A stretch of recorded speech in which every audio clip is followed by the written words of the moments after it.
doing that? Sure. If I would have done it last year, I would have made 200+%. So I would have looked like a genius. But we want to be one of the most crypto forward and technological cities in the country. So we're looking at, number one, creating a regulatory framework that makes us the easiest place in the United States to do business if you're doing it in cryptocurrencies. We're looking at laws from Wyoming, Wisconsin, and New York, a regulatory environment. And we have a tremendous amount of interest in tech right now.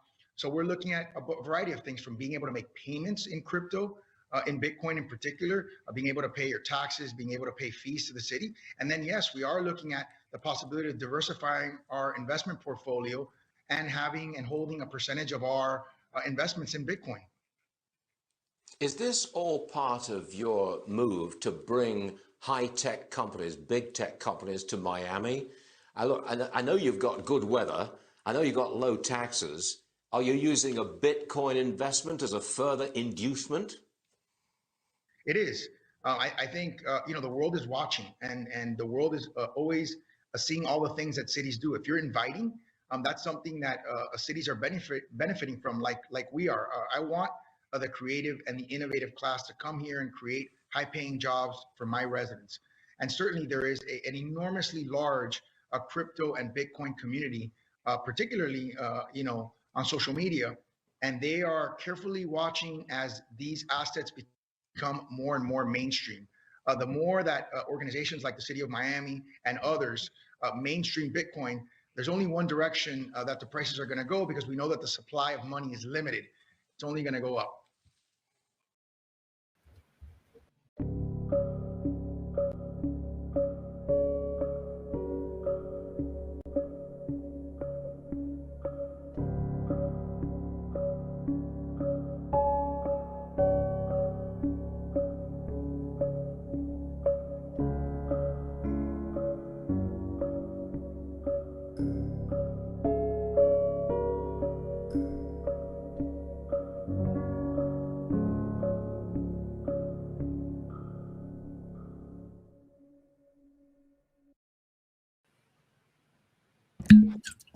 Cheers, freaks. It's your boy, Matt Odell, here with a bottle of Mezcal and my two good friends, Openoms and Evankaloudis, for episode number 6 of Citadel Dispatch.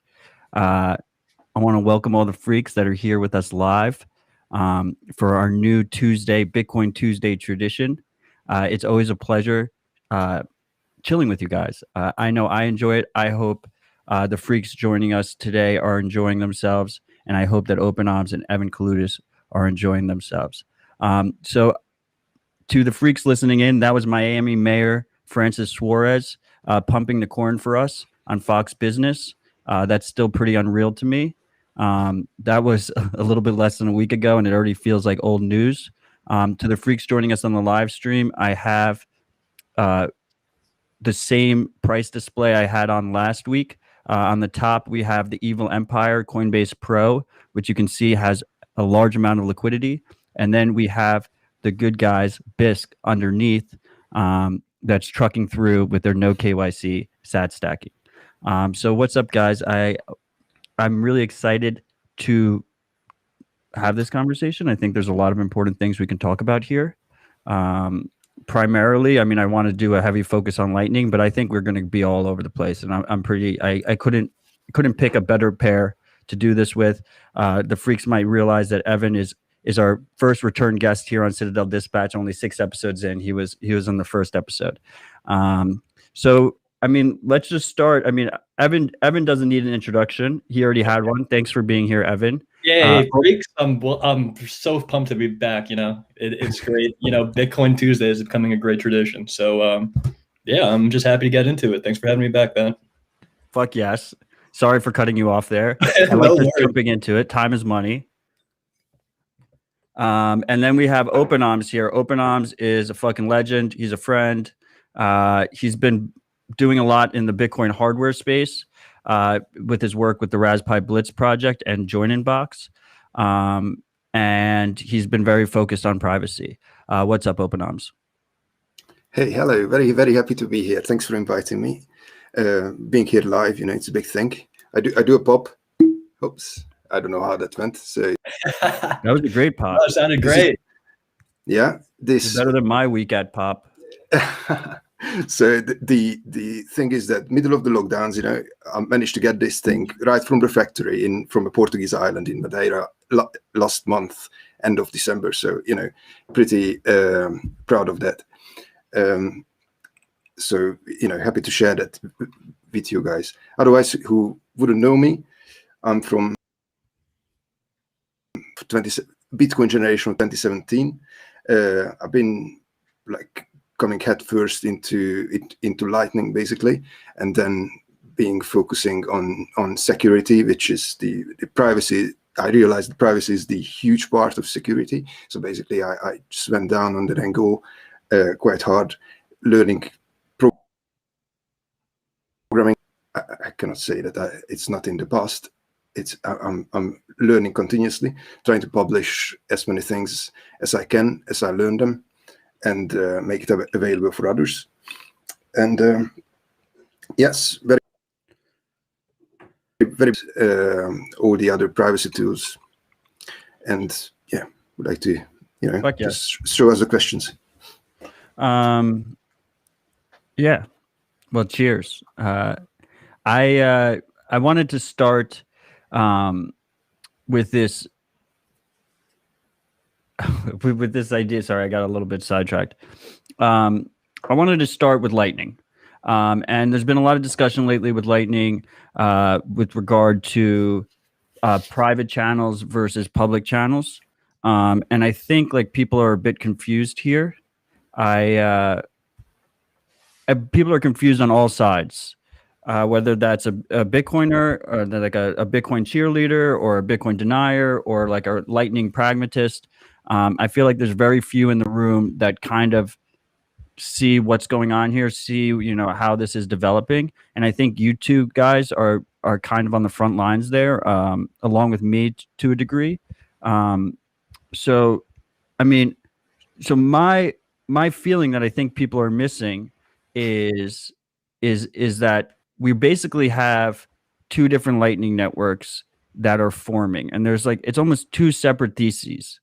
Like we have this private channel network that appears to be emerging in the background, that appears to be emerging, with the strikes of the world and like all the major exchanges, Bitfinex, maybe Coinbase eventually in like 5 years, who the fuck knows with them, but like Kraken, Bitstamp, where they have these massive private channels to basically allow traders to, they don't have it yet, but this idea that they have these massive private channels that allow traders to move between their platforms for low fees,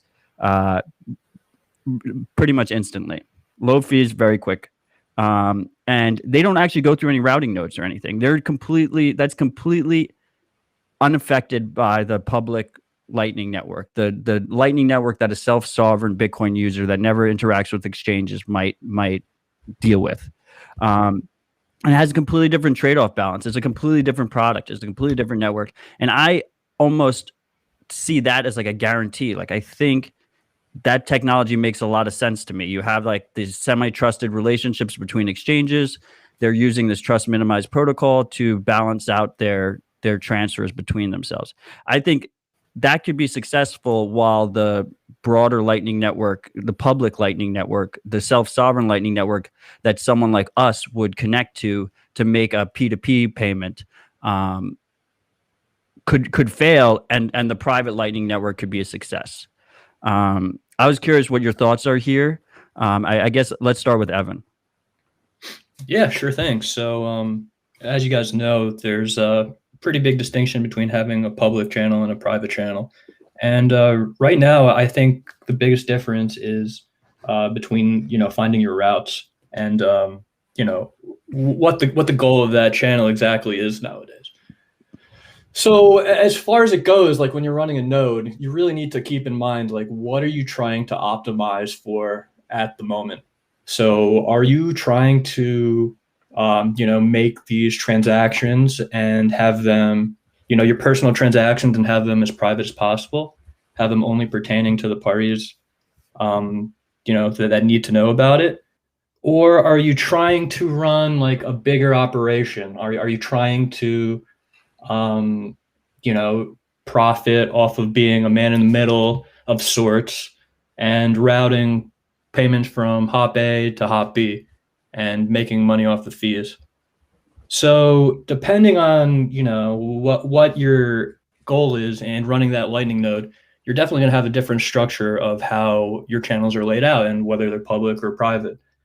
You know, furthermore, you got to be strategic in who you're opening channels with, and you know, who those counterparties are, and furthermore, like, you know, the quality of that liquidity. Like, you know, not every channel is gonna, you know, have the same value to you. It's going to depend a lot about like your flows, what your kind of usage of the network is. Is it personal use, or if you're a service, what your users are using? There's like a whole lot of nuance to that. And then furthermore, we have to take into consideration like how pathfinding is done. Now, is in the present system, pretty much like your node is like pulling the graph of all the Lightning nodes and asking each one like who they have a connection to, and sort of like calculating itself on the fly. And as the protocol develops and matures, there's going to be like more advanced methods of doing that pathfinding. You're going to be able to like have a third party do that pathfinding for you. You're going to, you know, there's going to be new methods of making payments, like rendezvous payments, where you can make a payment to someone without even knowing. Okay, Evan, I love you, Evan, but I think this is the issue why this conversation never hits. Like I try, and the goal with Citadel Dispatch is to try and make it more actionable, right? And I'm excited about all these different things that we're going to see with Lightning, but the key I want to make here is this distinction. Okay. Right? This distinction that we've heard this argument with Liquid, right? With this argument with Liquid by Blockstream, this sidechain, this federated sidechain, that the main use case is for traders, which is not us. And the three of us, we're not the use case for Liquid. That traders are going to trade between exchanges to do arbitrage and shit, and time matters and fees matter for those people. They want it to be fucking instant. And that's why Liquid has their 1 minute confirmation times. Private Lightning Network usage, these massive private channels that are going between exchanges, is that use case, but better. Am I right or am I wrong? I don't know exactly.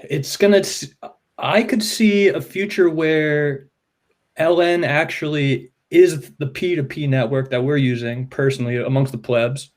And, you know, LN could potentially also be that pipe between the exchanges. But, you know, I think there's also going to be a battle there between Liquid.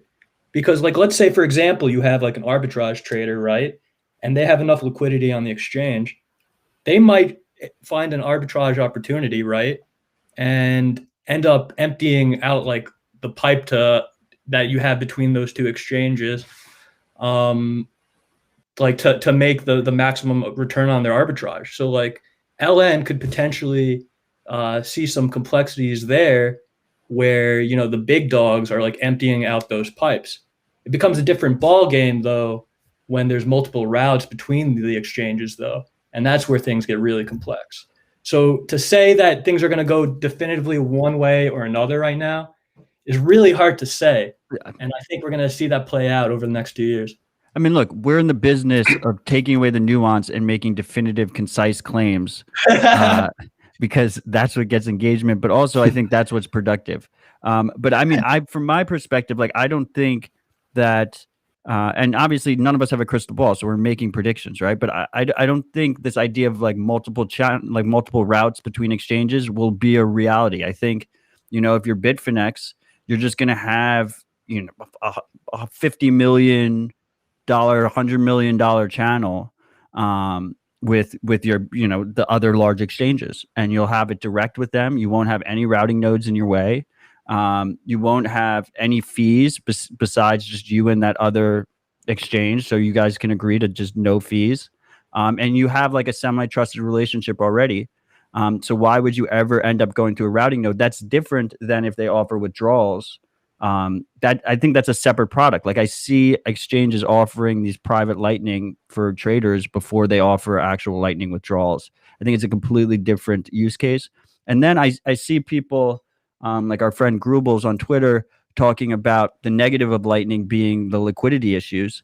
I don't like Liquid has those same issues. Like, am I wrong, openoms? Like if I want to send, if an exchange needs to send 20 Bitcoin on Liquid to another exchange, like they need to have 20 Bitcoin in Liquid pegged in already. Yes, and then I mean we are speaking about actionable things. We're speaking about exchanges, which I'm not very interested in. But in any way, the biggest difference between Liquid and Lightning that a Lightning channel, by the way, it can be based on Liquid as well. It is a payment channel, so the traffic is bidirectional, and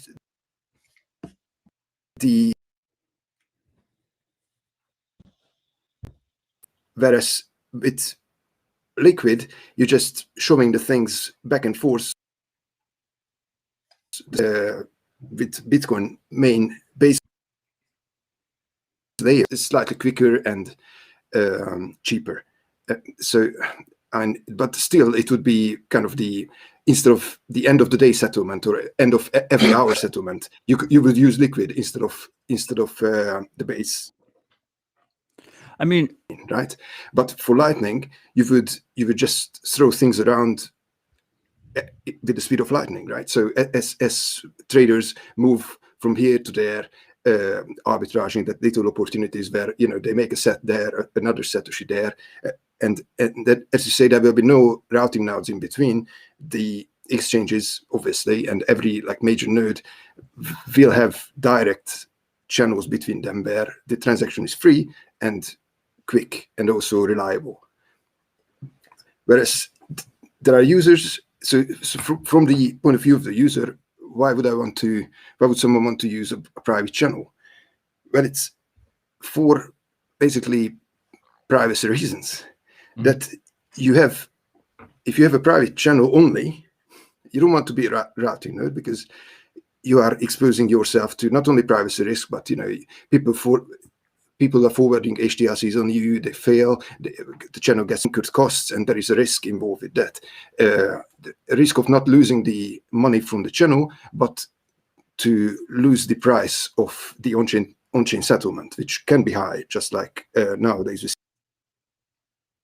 see that.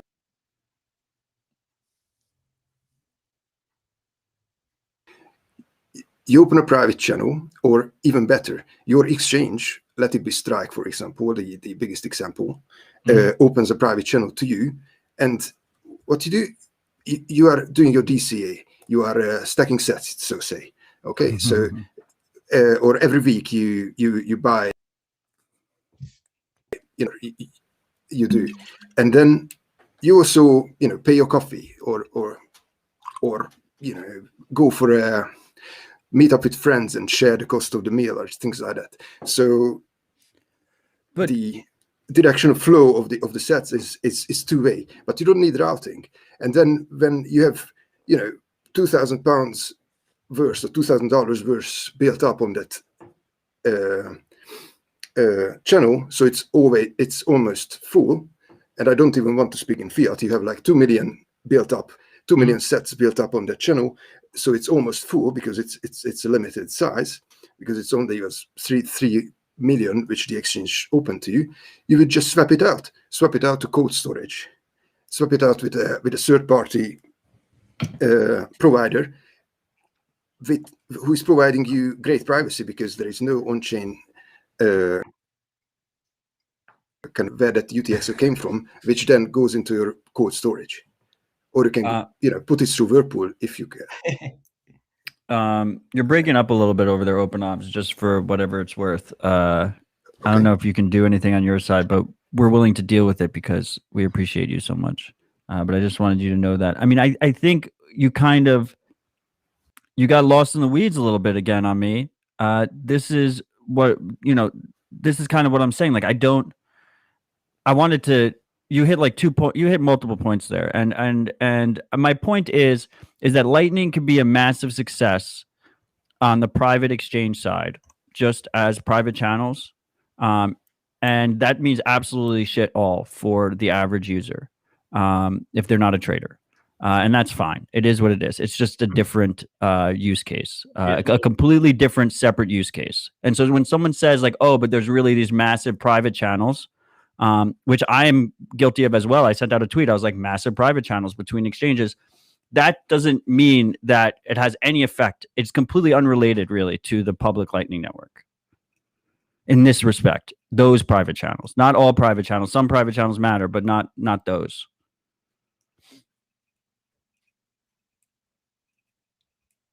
Yeah, I mean, absolutely. I mean, there's a complete difference as far as, you know, the two go, really. I mean, we have complete insight into the public channels, and they all get graphed on Graph Explorers like 1 ml, and, you know, all the private channels are pretty much a black hole until, you know, you get some insight into one by using it or getting like routing hints from someone. So it's hard to even, you know, quantify what's going on there or really get an insight. We can only make educated guess as to what that volume looks like. And then the other thing is, I saw Open. We appreciate you backing out and coming back in. Hopefully that helped. You know, the other thing here is, you know, Stefan. We have Stefan Livera in the comments section. Appreciate all of you in the comments, the live comments. The show wouldn't be the same without you. Saying Liquid doesn't have quite the same issues, in my opinion. We have 6102 saying that Liquid has a different security model. Yeah, absolutely. It does. But to exchanges, I think, you know, some of those issues, I think some of the issues are similar. I think the liquidity issue is something that Liquid proponents, you know, it's not as effective argument as they think it is, because I do think the liquidity issue is an issue on Liquid, you know, in these larger situations where you're sending large amounts. The other thing is, I mean, with Liquid, you have different risk, right? You have this risk that you're trusting this multi-sig, this federated multi-sig. Those, you know, they're running on HSMs, but it's also hot, just like with Lightning. But with Lightning, you know, a Lightning relationship can emerge between Strike and Cash App without any conversation with any other party. They can just simply use the Lightning protocol right now to create a trust minimized payment channel between the two of them, not tell anybody about it except traders that want to switch between the platforms, and they're ready to go. They don't have any third parties that are involved in that process. And I think that alone, that reduced regulatory risk, that reduced third party risk for these exchanges, makes it a night and day improvement over using Liquid in that situation. And maybe Liquid made more sense for these last 3 years, you know, as like a stopgap while Lightning got ready and got more prepared. But like, we didn't have fees, and they missed their opportunity. Yeah, I mean, that's a huge part of the equation too. I mean, you're doing on-chain transactions to get into Liquid to begin with. So in that regard, they're very similar, I would say. 6102 has asked me, why do I care about exchange liquidity and inter-exchange settlement? That's the point. I don't. Exactly. But it's happening, but it's just unrelated, and it's something that's happening. But like people shouldn't. It doesn't. Everything doesn't have to be like bullish for, you know, average Bitcoin users. But I think it is important in a lot of ways. Like, think about it. Like the price differences on exchanges, right? Like the swings right there can create a lot of volatility. Once you're able to go from one exchange to another, right? And it doesn't take like an hour of doing the trade and waiting for blocks to confirm, and it's just like happens in a couple of minutes, if not seconds, you know, you're going to get much more price stability. So I think to the greater ecosystem, it is pretty important.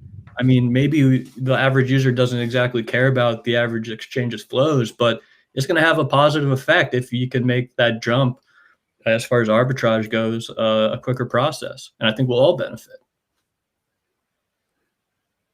Yeah, it contributes to better price stability between jurisdictions, and yeah, I mean that's about it, really. But it only really helps if you have like a tether or something on the opposite side. Like I feel like, you know, the arbitrage friction is not, the 10-minute Bitcoin confirmation times for transferring Bitcoin between the exchanges. I mean, it is to a degree, but the fiat transfer is harder. Anyway, we're getting into the nuances here. I'm not sure if it really matters. What? There are a lot of nuances with the LN. I mean, how deep into the weeds do you want to get, Matt? I mean, if we can go in, you explain onion routing, like we can get really, really nuanced as far as liquidity, privacy, all these things go. So, okay, Stefan's coming in hard. It matters, guys. I'm not saying it doesn't matter. It's good to have price. Better price discovery across the world is what we want ultimately. We want the world to be priced in sats, and you're not going to get that without better infrastructure. Will it allow us to store less Bitcoin on exchanges overall? So if it can flow better, then we have, less is enough. So people can trade with less, which is the trend, luckily, nowadays. One of my favorites is like Adam Bach is like a fucking crypto legend, cryptographer legend. And like he loves arbitrage. I don't know why. He's like constantly tweeting about how he's like sent, he used an arbitrage opportunity to make a little spread. I don't know. Random. He's manipulating the market, is he? Yeah. So yeah, let's jump into that. Yeah, you said okay, so first of all, we saw, this is a little bit not Bitcoin, but fuck it. We saw the whole GameStop thing, go crazy today, with Reddit traders pushing GameStop price up. In my opinion, in a true free market, there's no such thing as manipulation. Agree or disagree? Start with you, Evan. I agree in one way, in one sense of it. I would say, generally speaking, all trades really happen with some information asymmetry, right? Like having some sort of inside knowledge of what's going on. Otherwise, you're just gambling, right? Or, just making a guess as to where things are going to go. What's really interesting about this GameStop thing is just like how it's coordinated and how like, just these average traders on what is it, Wall Street Bets on Reddit have coordinated such a big thing that's like really crushing so many hedge funds. And it's like, has so much like potential to like just wreck this industry. Like hedge funds can like end up getting wrecked just by some like internet posters. Like I think it's going to be really interesting to see the repercussions of this thing play out. It's sort of nuts when you think about it. Well, it's not just that, because I mean, there's Robinhood. The way Robinhood makes their money is they sell their flows to other hedge funds. So it's not just Redditors that are opposing short selling hedge funds. It's also the hedge funds that are using Redditors' flow to front run them and blow them up at the same time. Yeah, but my point is, all is fair in love, war, and free markets. Like the world that we're going to, in a proper free market, in a proper place where you can trade privately without KYC, globally without friction, where the EMH proponents win and every little thing is priced in appropriately. There's no such thing as insider trading. There's no such thing as manipulation. It is a profit opportunity that is taken and it shows itself on the market. Yeah, this thing is not going away, and it's going to only increase over time. It's going to get nuttier, and it's something you're not going to be able to regulate away. So, if you block one venue for this to happen on, so some is going to appear in another, and as we're seeing like these stocks become like, tokenized, it's going to be really hard to work around this. So, and openoms covered this today. He mentioned on Twitter, you mentioned in the Netherlands, the KYC is getting worse, particularly for Bitstamp users. And you said that they should, people should use BISC and people should use HODL HODL. I mean, openoms, like, what do you have to say to the people who would tell you that without KYC, Wash trading is very easy to do, and insider trading is very easy to do, and market manipulation is very easy to do. Well, and it is difficult with KYC, you mean? I'm saying, you know, KYC is what stops those things from happening, they would say. Am I wrong? Like, that's like, without KYC, if you don't know who the market participants are, like, how do you enforce any of this stuff? Well, you know, I tried gambling. I didn't really try trading, to be honest. You know, this, I mean, looking at the stock market as well, it looks like the end of 2017 in crypto. You know, in quotes. You know, that's the peak. I mean, KYC. I mean, what do we want to achieve here? I mean, you want to KYC the traders? I mean, let it be. But to No. For me, I want you to shield no KYC to the freaks, openoms. Yeah, that's no, what I want you to do. No, yeah, absolutely. So, BISC liquidity, like I'm looking at the numbers right now, and those are rookie numbers. We got to pump them up. Yeah, but what I think that KYC is outright harmful for people who just want to convert one thing to another, right? There is no point to buy something. Like I just found out a couple of days ago that if I need to now, after Brexit from the UK, I need to send the package to the EU. They need to know the passport number of the person who actually imports the even a gift, right? What? Well, I mean, this is the same stupidity, right? If I send him money and want to take Bitcoin out, why would you need to know who I am? You know, what is the purpose of that? It's not to stop wash trading, but I'm not going back ever again. You know, so absolutely. I mean, the way is as listed in that tweet. There is the non-custodial KYC platforms like BISC, which is, you know, the absolute best. You need to go trade there, and you know, even if you're trading with friends or like friends who you don't trust that much, you can use their system to make sure everything goes as planned. And then Hodl is quite the same. I mean, it takes a bit more. It is more centralized and takes more to get used to their system, but it's a proper escrow system. It is quite nice as well. But then, you know, sell things, work for Bitcoin, earn it, and obviously mine it, right? Then you are paying for electricity, getting Bitcoin. And these are the way for the small people. I mean, I'm not in the world of, you know, big traders. I leave that to Adam Beck. Our pro trader. Yeah. I you know, I hate saying this, but to the freaks out there, consider liking, subscribing, sharing. It goes a long way. We appreciate you. Don't get used to me saying that, because I vomit in my mouth a little bit while I say it. I think, you know, I'm a weirdo a little bit, because I guess I'm known for, you know, trying to increase solid, you know, dollar cost averaging, conservative, no KYC, saving for the future, you know, long, you know, low time preference thinking.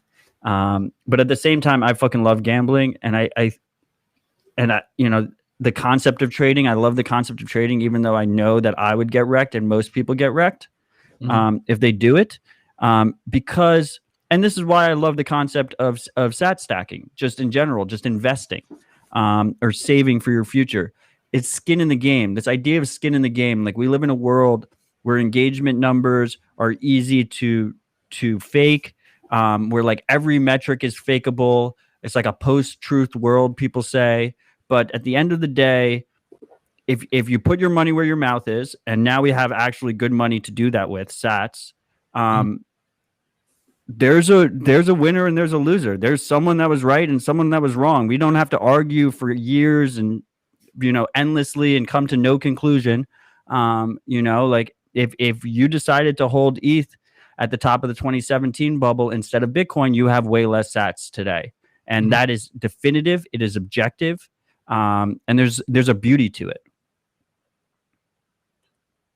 Well, there is ETH and there is USD and, you know, British pound and euros. And my favorite one now is the Chrysler Building, which keeps going down in Bitcoin value. So on another hot topic that no one seems to be talking about, I'm going to switch it again. And by the way, when we leave topics, we'll come back to those topics. I just want to keep the ball rolling. Like to have fun with this, and keep hitting us with. You hit us with questions and stuff in the chat. You know, maybe we don't hit it right away, but we will come back to it if we can. So just keep hitting us with stuff in the chat. What? I saw some Zeus questions. We'll circle back to those. Yeah, 100% we'll circle back to Zeus. I love Zeus. I love that we finally got Tor integrated. Fuck yes. Super excited, but we'll get back to that. Before then, right now, Coinbase, the evil empire, they're on the top of the ticker if you're watching the live stream, trading at about $32,000 right now. Largest exchange in the world. Maybe not by volume because we go back to fakeable metrics, and you know you can fake those metrics, especially if you don't have KYC and you do wash trading, which is fine by me. You know, all is fair. Coinbase is the largest exchange in the world by number of Bitcoin they hold. That's an objective measurement. We know they have about 800,000 Bitcoin. What isn't talked about is their custody side, which is way larger than that. We know that GBTC, the fake ETF that is traded and run by Grayscale Digital Currency Group, which is Barry Silbert's company, the parent company of CoinDesk, has over 650,000 Bitcoin. And guess who they custody it with? They custody it with Coinbase. And no one really talks about this. When you share those exchange balance charts that are going down, they don't include that custody number. And I'm guilty of this too. I've posted that Glassnode chart, say, look how bullish this is. All the coins are leaving exchanges. They're leaving exchanges, and a lot of them are going into regulated custodians, the number one being fucking Coinbase. So to the freaks out there that may be concerned about this, you know, we have over we have over like 1.5 million Bitcoin at least are being custodied by Coinbase. Why or why not should this be a concern?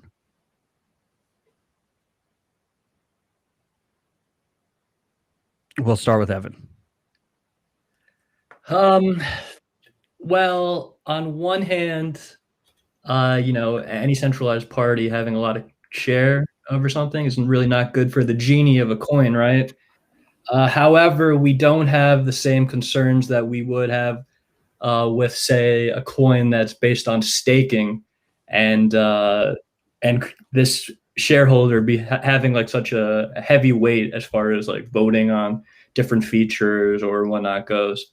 So on one hand, you'd like to see them to be custodying less, but our network doesn't have the same issues that some of these new tokens and new schemes do as far as the POS stuff goes. So it's a bit of a mixed bag, obviously. But, you know, we just got to keep encouraging people to, you know, take custody whenever possible. And, you know, the biggest part of this is education. Obviously, you know, there's going to be some people who do want a custodian, but like, you know, the people that are listening to this show obviously are going to be taking control of their keys, not your coin, etc. Yeah. So not your keys, not your coins, and not your node, not your rules. You know, they can fork away, they can manipulate the fork as well, as we have seen that happening. Also, I mean, there are a couple of properties of Bitcoin. I mean, it depends which one people came for. I mean, everyone likes like number go up. Okay, that happens on Coinbase as well, except when Bitcoin cash pumps rather instead. But the Bitcoin which you hold on an exchange is not unconfiscatable, and it is not censorship resistance. And if you came for that properties, then you have nothing to do with exchanges, and you should just never even touch any custody or exchange or wallet or however you call it, or hosted ones either. Yeah, I think like the big problem that we face, I think it's not even just with Bitcoin, but I think in general our society is like people really just value convenience so much more than like, you know, sovereignty or privacy. And I think we all struggle with that, you know, like we're all still carrying a cell phone around on our day-to-day, right? But the thing is with Bitcoin, without Google though, the ease of being able to take control of it is so low that you should consider it, and something like BISC too, right, where you don't have to deal with that KYC. Like, people are still going to the big exchanges because they have the convenience of their buys being so easy, not having to worry about going through all these different payment methods. But you're really not going to have these regrets about using these like KYC places or keeping your stuff into custody until it's too late, until that information is used against you, until you sign into the exchange and they say you can't access your coins, until you go to your bank and they say you can't withdraw your money.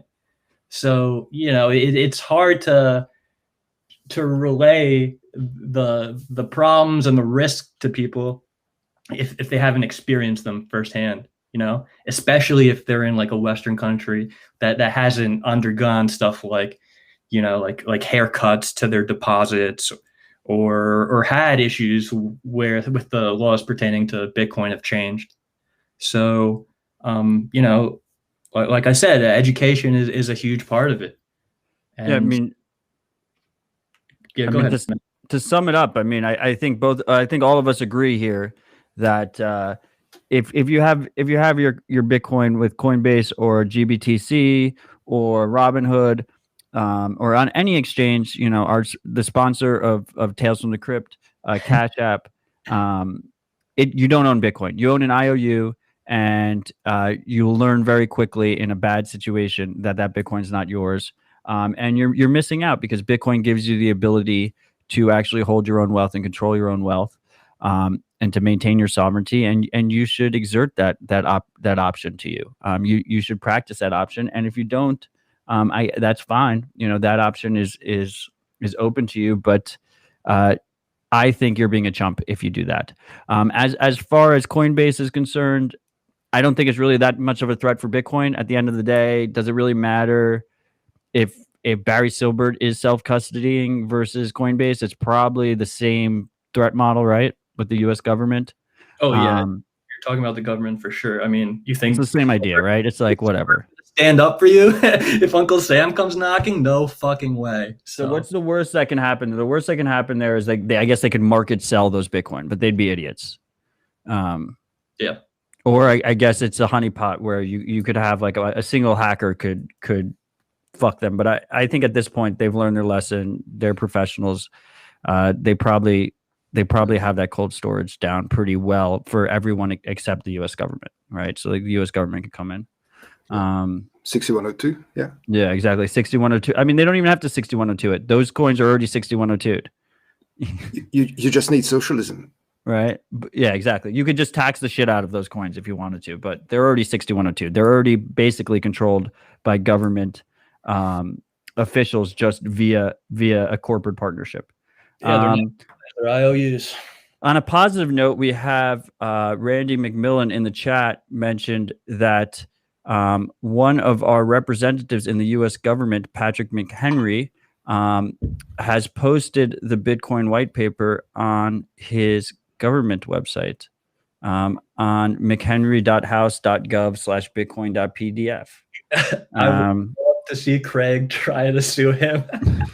Which is pretty unreal. And I think kind of is a good time to bring up this conversation, right? So recently we had fake Satoshi, CSW, longtime fraud, go after our Bitcoin developers, specifically bitcoin.org and bitcoincore.org, and try and get them to remove the Bitcoin white paper. But I believe there's other attacks happening. Bitcoincore.org quickly removed the white paper from their website. Bitcoin.org decided to stand the line. And since then, we've had a Streisand effect where all these people have come in and posted the Bitcoin white paper on their respective websites, ultimately with Patrick McHenry here posting it on the house.gov website just now. So we have Hamish in the chat saying, please don't feed the trolls. Absolutely. I prefer not to talk about them, but it is they forced our hand here. How do we feel about this? How do we feel about Bitcoin core.org removing it from the website? How do we feel about the community response? Where do you guys stand on this? So this is a tricky one. On one hand, it's not great to see the core devs cave to a patent troll like this after very little discussion too. I believe the pull request to remove it from the core website got merged in after just 3 acts and probably about 2 hours of discussion and posts. So on one hand, that wasn't so encouraging to see. But on the other hand, you also don't want these people that are doing important work as far as core goes, just going to court and dealing with these idiots. We have more important battles ahead of us. Like we need to get Schnorr and Taproot merged in, and I'd really like to see that happen this year. So, it's a bit of a wash there, but it's just very encouraging to see the community just all step up and, host it. I think the funniest one was Umbrel creating an app where you could host a copy of the white paper off your Umbrel node in their app store. I thought that was great. So, this community really thrives when we show our strength in numbers. And that was like a really positive and encouraging thing to see. So, yeah, I mean, obviously this Craig guy is an absolute fraud, but we're still going to have to deal with his actions for a bit longer. But when we act together like we did, and we saw countless people upload the white paper, we're stronger and we're all better off for it. Yeah, I think it's absolutely meaningless. What these centralized websites show. Bitcoin Core org is not the Bitcoin Core code. It doesn't matter what's on it until it is a reliable source of the Bitcoin Core binaries. But even those we should take from torrents. We should check the signatures. We should check the hashes. Everyone who is running a Bitcoin full node has a copy with himself there on the blockchain. So just run a node. You have the white paper there. I think it's just it's exactly achieved what he wanted to do. That he got publicity and a bit of FUD or something, selling more BSV. I think it is meaningless. Well, so I would push back on meaningless. I think it's a perfect teaching moment. I think this is why we're here, right?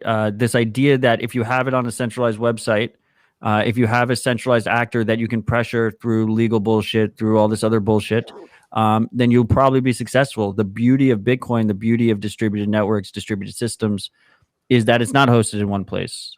Yeah, exactly. That you can't squash it easily, right? Yeah, and anti-fragile, exactly. So, from this, what came to be is the best which came to be is that the proposal or the kind of blog entry of Vladimir van der Laan, the lead Bitcoin maintainer, repository maintainer, which is pushing for the decentralization of the hosting apparatus, putting more emphasis on the torrents. And I mean, he was looking into IPFS and things like that, which is just torrents with the DNS. And that is actually good. We should do that even without getting, pressure from these things. And we get these kind of small pressure from this kind of clown actor. And then, we are ready when there are real threats. Yeah, absolutely. Because this is going to be like a fucking walk in the park compared to what we have coming to us in the years to come. I think, at least from my opinion. So, if we can't handle this properly, we're going to be, ill-equipped to deal with actual big state actor threats.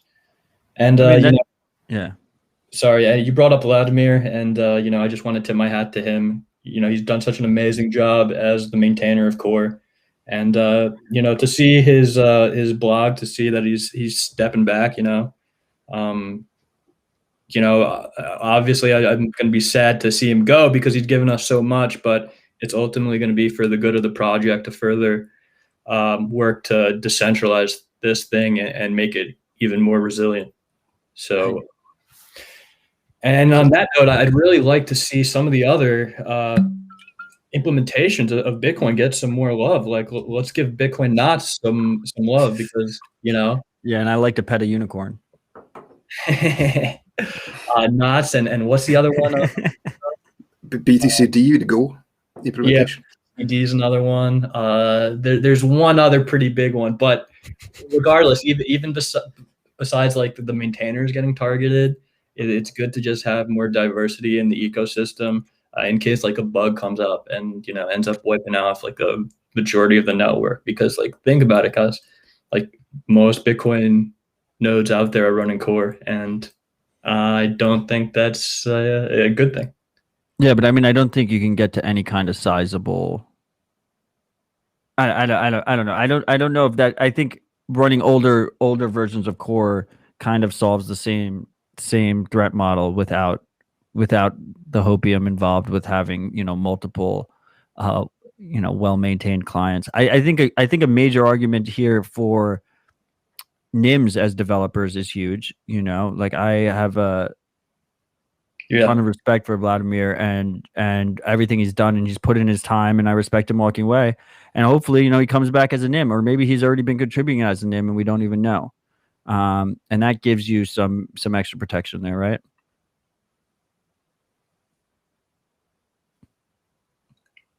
SMS, if I'm not running core, what do I run?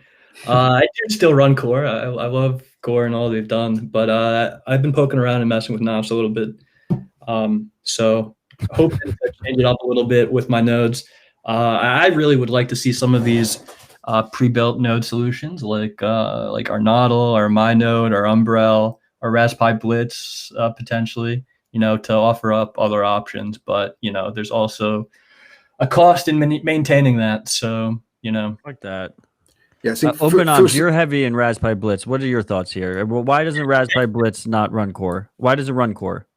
Horrible question. Well, I mean, core is the one which everything is tested with. So, you know, we are building so many services on top. You know, we cannot just pull the rug, you know, under. That is an impossible kind of, you know, development task. But what I was thinking, for example, to offer more Lightning implementations, for example, because now we have like, you know, slightly, I mean, sometimes they are diverging and then coming together again in terms of what functions are being offered. You know, that would be an interesting thing to do, but I don't think that, you know, it would make sense to run anything else than core. I mean, what we are looking at is when do we update to the latest, you know, because we need to make sure that everything is working, and we are on 0.20 for now. And then, you know, does 0.21 come with the new Lightning release? I mean, probably. We'll see. Yeah, I think core stays. I mean, you know, there is. I mean, first of all, Knots is quite close to core, isn't it? So why would I want to go to a fork which has less kind of eyes on it? And then, I mean, things people like my two sets has mentioned Bcoin and like BTCD and things. I mean, you can do some kind of like neutrino filters were basically served by both Knots and BTCD, as I recall. But now they are in core as well. So, you know, we should just go on with that. I feel to have one stable thing is the best. But then, I mean, I have run multiple nodes. I might look into, you know, having one or two different, like, you know, I really like what the BitMEX Research Fork Monitor does in this topic, that they are just running multiple versions and multiple implementations and see if there is any divergence. But that's not for the, you know, simple user, I think. Yeah, I mean, there's a lot of challenges in doing it, and, you know, especially with all these, you know, these pre-built node solutions having so many different bits of software, like not everything is going to be compatible either. And, you know, like I said, like the cost to maintain is really big too. So I don't know, maybe it's best for, you know, someone new coming up to build something instead of trying to bootstrap this to an existing implementation or project. I mean, I think I think that this idea of running old core nodes protects you from most of the risks that we're discussing here, right? These risks that maybe that has like other bugs in it. So like going back like that has a lot of problems. I see. yeah, but so does, I mean, it's not like there's no trade-offs to having multiple clients, and we've seen this, with Ethereum and stuff. What happens is a big exchange just has to run all the clients. And they have to run them all at the same time to see what's the issue. And if there's a disagreement between the clients, there's no clear set, which way do we go from here? Like, what does Vitalik say? Which way should we proceed? But with core, it's very simple. If there's a fork in the future, an accidental fork that has to do with something that was pushed in serendipitously, like something that we didn't know got put into a new core release, we go with the older nodes. Like, we follow the older nodes. It's a very straightforward concept. And then if you add this stuff, can you guys stop trading? If you add this other stuff in there, it gets all convoluted. It's like, what is the objective truth? I don't know if we solve anything. I think we like almost add more issues. A big thing here is lack of auto updates, which is key in core, that they don't allow auto updates, because if you have someone able to push an auto update, they could push a malicious update. With these node packages, that's not the case, except for Raspberry Blitz and Ronin Dojo, which make you manually update, which a lot of people think is a negative. I would say as a massive benefit. Like, if you're a MyNode user and you're doing auto updates, that's fine. Like, I understand it's a convenience thing for you, or an Umbrel user, but you're not protecting from this threat vector, this threat model that we're talking about right here. You're just not part of that protection. Yeah, right? I agree. I think the update should be off by default, but if the user wants to toggle them on, they should be able to. But it's weird, right? Because Lightning, you want to auto update, or you want to update quickly. I don't know, right?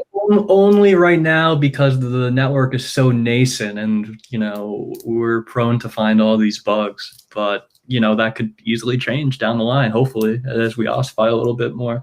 But like, things are moving at such like a breakneck pace that if you're updating, or if you're not updating, there's like a good chance you're gonna hit an issue that could lead to loss of funds, or incompatibility, as things are getting ironed out now. So it's probably best for you to keep that updated. Anthony makes a good point from Bottle Pay. That if we allow auto updates, then we might have COVID tracking implemented in core. That is something that we need to be careful about. I feel for that. My other worry about the kind of node packaging and just kind of this kind of approach of self-host everything, but then we start to base too many things on Docker, Microsoft Docker, to say that, which comes with packages which are not even, you cannot even check their, so they're unsigned packages which you're just downloading. It's like worse than the Google Play Store or the iStore or whatever Apple Store on the phone, that you are just updating these apps. And it's a concern, because basically every, like, speaking about the kind of hardware and what we are afraid of when we are running these things, apart from us with the Raspberry Blitz, everyone is just seem to take the easy route and just use Docker. It's so easy, and it's basically, it's not anymore. It's not just a Bitcoin and Lightning node. It's a Bitcoin, Lightning and Docker node. Yeah, that's the problem. I mean, with Docker images, it's possible to make the images verifiable, but the nature of the software and how it works, it's like most of the stuff that you're going to pull down aren't going to be verifiable. You're going to be like, by and large, pulling down binaries. So that's another risk in having something like Docker in your stack. I mean, the freaks should be building from source. I know the freaks aren't building from source. Most of the freaks, if you're not building from source, you should at least be verifying your PGP signatures. I know most of the freaks aren't doing that. There's a guide at usepgp.com if you want to check that out. Randy McMillan mentioned, and the reason for both of these things is because you want to make sure, and this is what openoms and Evan were just talking about. You want to make sure that at least if you can't read code, you want to make sure that like when Evan builds Zeus and he has a new update for Zeus, which he's the lead maintainer for, you want to make sure that that application file, that installation file doesn't get compromised in between you and Evan. At least you know that like I'm trusting Evan and I don't want it to get changed. And that's what the verification, the PGP verification does. Another thing that people don't really talk about, and Randy McMillan mentioned this earlier in the chat, seed torrent releases of each release ASAP, that already happens. And people don't really talk about this. A torrent by design verifies the hash of the file that was uploaded. So actually, there's an argument to be made that for that average user who's not going to verify their PGP signatures, maybe they should download through torrents. Have you guys given any thought to this? Oh yeah, I mean, it's much harder to do a man in the middle that way, and as part of the protocol, you are verifying, the hashes of all the bits. So yeah, I would say generally speaking, there's you have better security assurances by downloading a torrent versus downloading a file directly. At least if you're downloading the torrent from a verifiable source. So that's an interesting point. Yeah, right? Absolutely. The Raspberry SD card images, for example, which we build from source, basically. I mean, there are some binaries, but even those are verified automatically with PGP. They are distributed through torrents, first of all, and then there is a server where you can download from, but it's probably quicker to get the torrents if you are not the first one to download. And I mean, all these things, I mean, even if you are, even you could do that with Zeus, just to put in a torrent link as well. I mean, we need to figure out how to seed it properly the first time, or how to put it on trackers. But then it is a quite nice way to download it, and it works on mobiles as well very, very nicely. And then, as you said, Matt, it auto checks the hash at least, so it's a good step, which is quite difficult to do on the mobile otherwise. Yeah, I mean, as it stands now, I would just say try to verify the keys that you're pulling from multiple sources. For Zeus, we have one copy hosted on our website, and then we have another copy in our GitHub repo. So if you're doing this, try to cross-reference. That's good practice. I see a question from Hamish. He asked, is Umbrel based on Docker? Yes, it is. It manages all its packages with Docker, so be mindful of that. LND just got reproducible Docker builds, or they're about to release that, I believe, with 0.12 or 0.13, I think. So check that out if you're using Docker in your stack. Well, 6102 says you have to find the torrent from somewhere. I mean, I think like the average user can confirm a torrent link or a torrent magnet URL. It's best in the PGP send message. Easier than they can do PGP. Yeah. I mean, PGP, you gotta it's like a harder workflow to just like verify stuff, generally speaking, use for sure. But the ideal is to publish a torrent magnet link in a PGP signed message. Right. Correct. And they're not going to verify that. We're talking about the user that's not verifying that. Okay, but even if only 1 out of 100 people verify that, it's already much better. And it's just you would just think, why is all that code around it? What does that do? So it just makes PGP natural. And we saw that with Monero actually. I know there's some freaks that prefer that I just never discuss altcoins, but sometimes I bring it up when there's a learning experience. With Monero, a lot of people said that a blind SHA-256 hash doesn't help you. You need to have a PGP signed hash.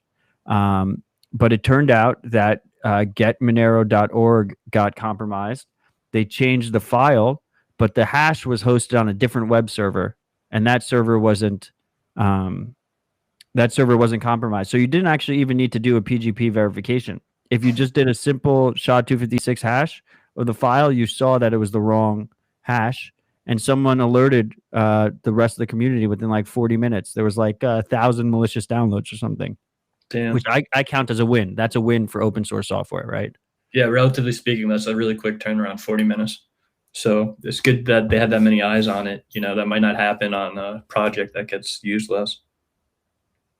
Yeah, where is the magnet link from? Well, you know, I mean, in case of Twitter, obviously. Yeah, yes. I mean, you could do it on Twitter, but you could put a TXT file on GitHub or GitLab or wherever you're hosting your repo. I mean, until it is PGP signed, it is fine. And you know, not everyone will verify, but you know, if I've came into this situation a couple of times that I was like downloading, you know, the first release candidate images from like, or binaries from LND, and then, you know, I found out that, well, guys, this is, you know, it's not, I found who signed it, but this wasn't the one developer who was written on the website. And then, you know, went to the Slack and said, well, look, this is not working out, but or your key has expired and things like that. And you know, I knew that, at least I checked. Okay, there's magnet link. Thank you. Appreciate that. So just to be clear, from there. Yeah, you just take it in on Windows, the qubit torrent, QB, I think, yeah, QBIT torrent is an open source torrent client, which you should download on Windows. And then, I mean, you have like transmission on Linux and Mac, someone else will say what to use. And you just paste this link as it is into the torrent window, and it's done. That's how you download things. As you can see, it does have the info which you need. It's just I feel like torrents are pretty trackers. cool. Like Bitcoiners don't give enough credit to torrents. Like the torrent technology is in Bitcoin. Mm-hmm. But torrents are badass. Like, do we agree that torrents are badass? Oh, hell yeah. I mean, it's like only just because that a BitTorrent, really, that like these streaming services really had to come to prominence and get good, you know? Like, I don't think we'd see Spotify as soon as we saw it if it wasn't for something like BitTorrent really putting the pressure on the industry. So, you know, shouts out to BitTorrent. It's incredible technology, and you should still use it today. Yeah. And 6102, yes, we should verify. So this magnet link should be a 4 times bigger wall of text within a GPG signature, and then the magnet bit you should copy paste into your torrent client. Yeah, that's where we got to, you know. Yeah, my takeaway is, unless you have a verified source of truth with like a PGP key that you've already verified, like, you know, which has been signed by others, right? Yeah, that's signed by others, or you know, through, you know, some other medium that it's legit, right? Then, you know, don't trust any single source as a source of truth. You know, that's what this whole Bitcoin thing is all about. Like, no one entity should be trusted. Like, you should split up that trust across multiple parties and verify it through multiple different sources, like sources that, you know, aren't connected to each other. And that's what this thing is all about. Yeah, I mean, I feel like 6102 will stop being our friends if we don't make it clear that everyone should just learn how to use GPG and verify all of their signatures for software they download. And if your developer is not providing signed downloads, shame on them. Shame them publicly, shame them loudly. Don't use the software. Okay, next subject. Let's fucking go. Encryption. End-to-end encryption, reduced knowledge of what is going on by your users. We are seeing now Signal is hitting, you know, well, really people should use GPG, but they're not, once again. The real game changer is when you provide them easy UX with that same cryptographic guarantees, which is what Signal attempts to do. Now, is there a trust model there? Yes. Have we discussed the trust model last episode? Yes. So I don't want to really discuss the trust model that much. Okay. We are trusting Signal. We are trusting the app stores that provide you the package. I want to talk about a bigger, a bigger macro issue with the idea of encrypted messengers, which is this idea that And we saw an article come out today, I think in TechCrunch. New York Times did a FUD piece on it. Alex Gladstein did the opposite in Time Magazine. This idea that a user of Signal, that Signal can't police their users. They don't know what their users are doing. They don't know who their users are, so they can't stop criminals from using Signal. and we're going to see this argument pop its head up more and more. We saw it in the encryption wars that basically have never ended and continue to this day. The previous Attorney General for the United States was just talking about trying to end around encryption. They talk about it like they're not trying to ban encryption, but as soon as you try and add backdoors, try and add this visibility, you're doing it. I think an interesting metaphor here is cars. I don't know. People might think I'm crazy. Vehicles. We are driving these 2-ton vehicles, 1-ton vehicles down the road, and people are trusting us with that. There is no way that Toyota knows like who is driving their vehicles. There's no way that Hertz knows like if you're going to use their car for a crime or not. But we don't tell people that they can't use cars, that there's like cars cannot be sold. We trust them that they're going to use that car in good faith. And if they don't, then we go at them, through basic police work, good old fashioned police work and legal repercussions. I don't see a difference there with encryption, but I know that lawmakers do. So I'm curious, do you guys think we're going to see more of this? We're going to see like terrorists use encryption, terrorists use Bitcoin. What is your best argument for why something like Signal should be protected? Why people should be able to have encrypted end-to-end speech where the provider doesn't know what's going on? They have no idea. Yeah, this just comes down to the need of privacy. I always ask people why they have a door on their toilets. Yeah.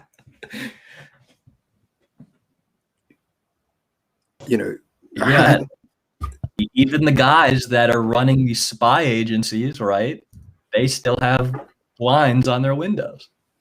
Do they have anything to hide?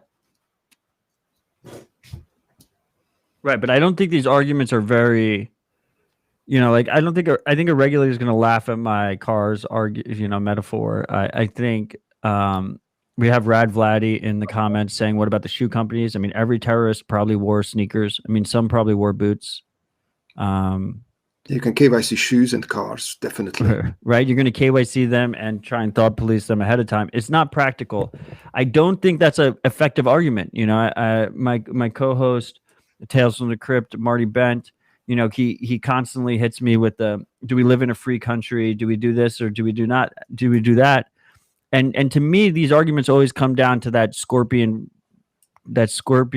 frog metaphor, where like the frog is bringing the scorpion across the water. The scorpion promises him he's not going to sting him. And the frog's like, well, if he stings me, then it hurts both of us. And then it stings him anyway, right? And that's the same idea with encryption. Like if we make it hard for honest Americans, honest law-abiding citizens, I'm not going to keep this America focused because openoms isn't America. Just an average law-abiding citizen can't protect their own privacy. We are dooming this country. We are hurting our own citizens. I don't think they care. And I think that's where open source comes in. I think the idea of open source is that if we have like a Signal that gets banned, like at least you can still use PGP, right? At least you can still use some random open source APK. Yeah, for sure. So it really comes down, for me, it comes down to two parts. It's like, okay, economically, right? Like, yeah, sure, these things like, shoes and cars and planes and guns and encryption can all be used for bad things. But, if you were to somehow be able to wave a magic wand and make them go away, we're all going to be poorer off for it because the economic possibilities are reduced so much. I mean, think about it. Like encryption is not just used for our private Signal messages or for Bitcoin transactions. They're used when we log into our bank accounts, when we make our transactions with our credit cards on Amazon, everywhere. When we sign into our systems for work, like if you get rid of encryption, like these things are like could hardly function anymore. And then furthermore, like my other argument would be like the practicality. You can't, and that by and large because of open source and because of the computing revolution and the accessibility that we have with all these processors to whip stuff up, and you use math to verify our software downloads or send encrypted messages or use Bitcoin. Like at the end of the day, you're not going to be able to ban it one way or the other, right? Like, okay, maybe the US government puts the clamp down and, you can't use GitHub anymore, or, they put pressure on the ISPs to start censoring stuff. We're going to route around that shit. The internet was built to route around all of this bullshit, and these centralized hubs that can be censored are anomalies in the whole system. And, you can write whatever piece of bill of legislation, with whatever threat of violence or imprisonment behind it. But the toothpaste is out of the tube. You can't stop this anymore. So why waste our valuable time, right? Which is really the most scarce thing we have, debating this. It's over. It's over, the debate. Because if someone really wants to use this tech, they're going to be able to now. Yeah, 100% agree. You just, in the digital world, the problem is, which is getting more apparent, that they can stop you to move physically. But,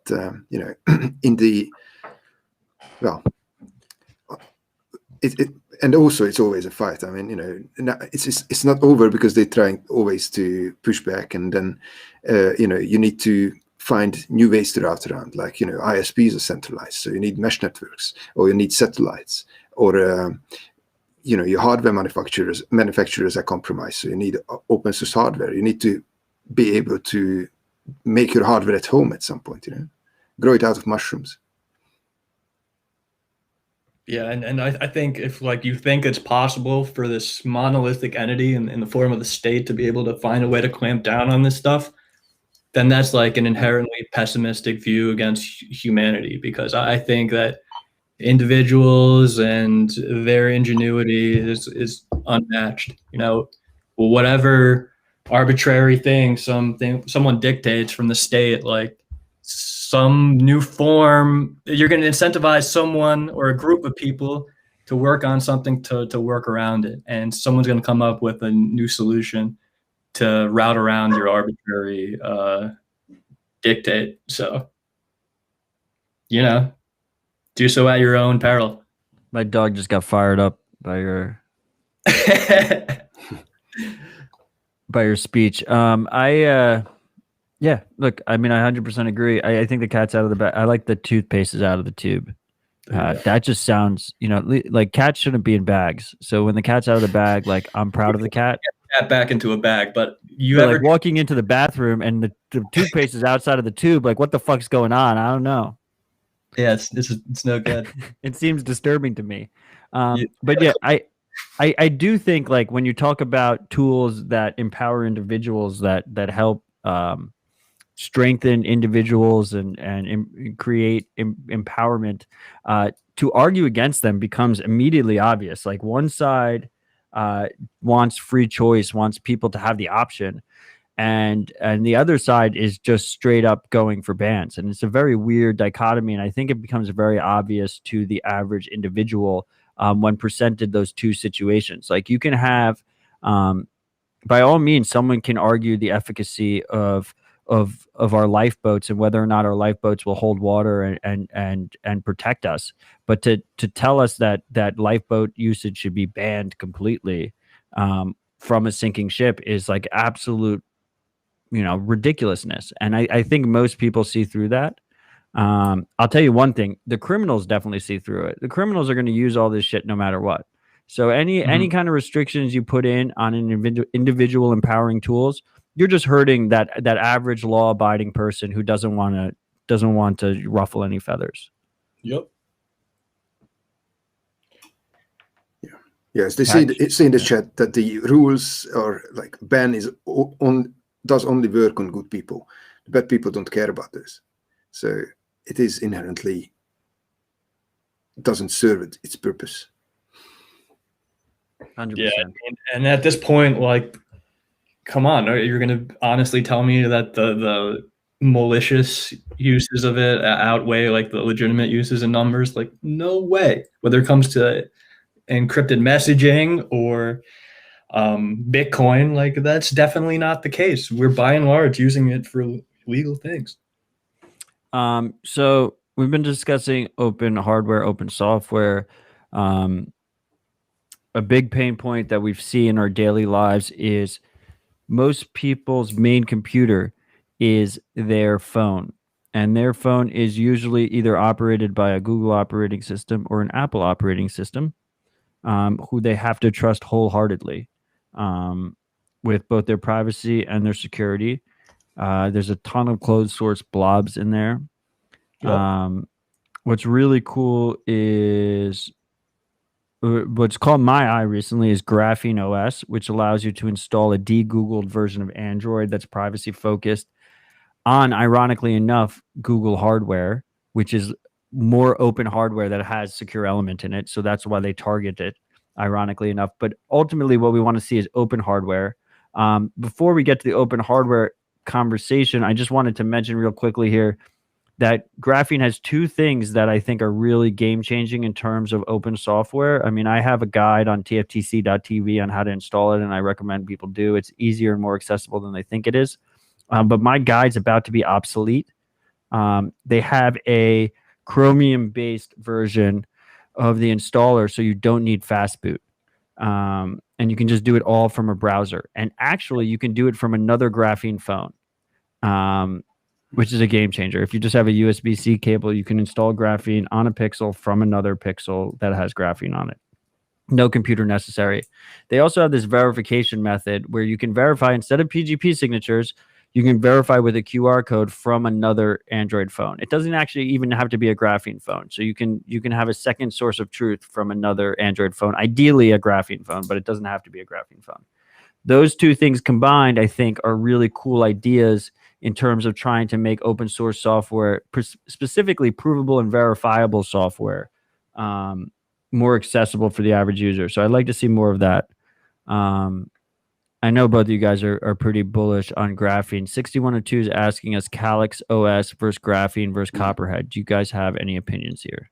Yeah, I'm running Calyx as my day-to-day now. Managed to switch over from actual Google, and Graphene I have as well, but it didn't manage to stick, because to sometimes literally navigate in the fiat life, I need the Google services, which is available in Calyx OS in the form of an open source alternative, which is called MicroG. So you can have your notifications, you can have your all the apps which will be dependent on those kind of things, and still the information which is shared to Google, if necessary, it's controlled and stripped to the absolute minimum, and you can stop it and control it by app and see what is being shared. Also, I mean, the main reason for all these OSs to use pixels to start with, because the bootloader, that's the main phone kind of brand which does allow the bootloader to be relocked. Otherwise, you can install open source Android without Google called now it's called Lineage OS or AOSP Android on basically any Android phone, but you cannot reload the bootloader because most of the phones don't allow it. There is like an exception, which is called it's in Chinese called Xiaomi A5 M2, which is an old phone. It costs like less than 100 USD. You can only probably, I mean, you should be able to buy it new as well. That might be 200, but it's there's a huge used market. So it's like it's a very cheap thing to have. And then it is like more tricky to put the Calyx OS on it, but that's what I was playing with, and it's working great. Wait, and let's unpack for the freaks why we want to lock the bootloader. Yes, exactly. So the main thing is that even on that, the bootloader can be logged. So if I lose the phone, then someone with a minimal knowledge to be able to attach like a micro USB to the laptop cannot open the inside, so it doesn't. It's not able to read the contents of the phone, which is just the minimum security. So what you do when someone would well, let's assume not steal but find a phone, and there is no way to return it to the previous owner, well, you either take it to the police station, which I wouldn't, but you would want to use it or sell it, then there is no other way just to reset it, except if the bootloader is unlocked or jailbroken or whatever, very rooted. That's the Android lingo. The jailbroken is the iOS lingo, right? So the phone is rooted and the bootloader is open. Then, without resetting the phone, you can change the software on it, and with that, you can access all the data on it. So anything which is not encrypted, then with a different key, is open to the prying guys. Let it be a banking application, your notes, your contacts, or whatever. Yeah, freaks. That's called an evil maid attack. So you don't. Or just a simple steal. If someone has physical access to your device and your bootloader is not locked, they can run any arbitrary software code they want to run. So if they can end around your PIN or whatever kind of password you have on there.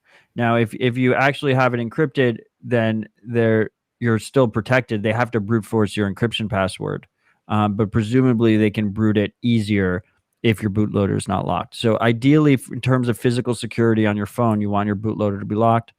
With both Calyx, with all three of the questions, Calyx, Graphene, and Copperhead, you can lock your bootloader if you use Pixel phones. I think what openoms is saying is there's a random Xiaomi phone out of China. It's like XIAMO. I don't know how to pronounce their hardware that allows you to lock the bootloader, but of course, then you're just exchanging, Chinese backdoored hardware for US backdoored hardware. The opposite. What? It's all made in China. Sorry, everything's made. Well, not Samsung makes a lot of their shit in Vietnam. I don't know. Really? Huh. Interesting. Does that help? Yeah. So Calyx is interesting to me. I think the main thing that's interesting that people don't realize is that eSIMs are allowed. Yes. And we highlighted a freak run business, silent.link last week, and I guess we're highlighting it again this week, that allows you to buy an eSIM with Bitcoin with no KYC. Yeah. It's all out of stock there. Yeah. Which is dope. I spoke to our boy Catan, who did it on Calyx, said it works fantastic. Now he has a British number. So you can't do that with Graphene. So that's the major benefit.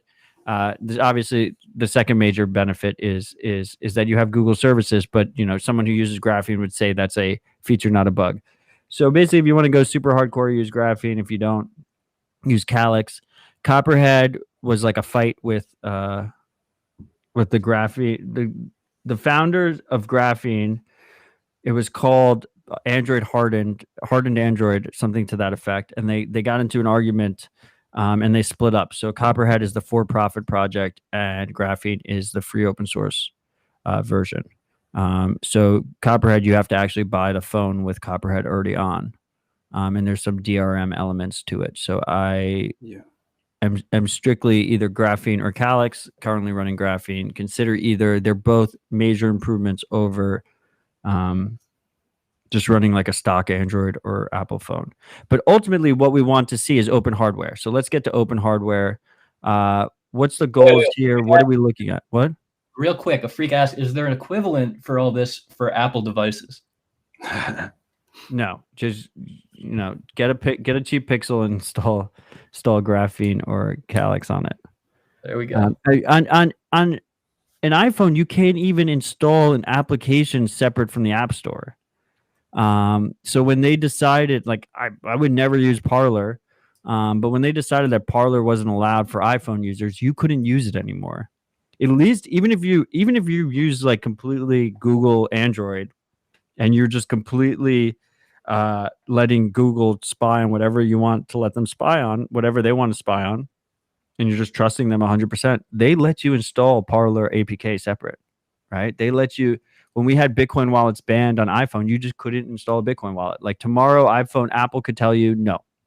Oh, here's the thing. Here's the real kicker, Matt. By default, in the iOS settings, if Apple chooses to delete the app from their app store, it will also delete the app from your phone, which is some real George Orwell 1984 shit.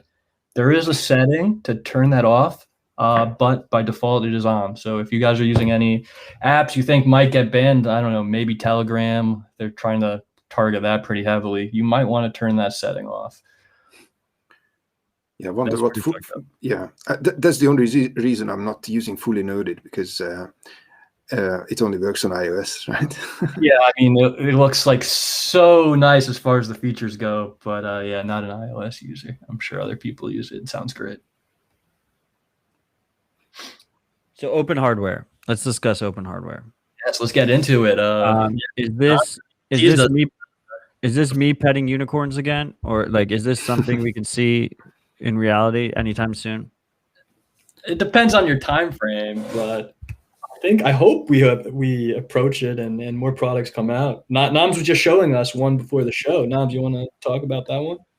Yeah, so this has been advertised on or I came across it on Twitter. It's called a Beagle board, which is basically we have like Intel manufacturing CPUs, we have AMD manufacturing CPUs, and then now ARM is coming up a lot, which is like in all the Raspberry Pis and all the phones as well.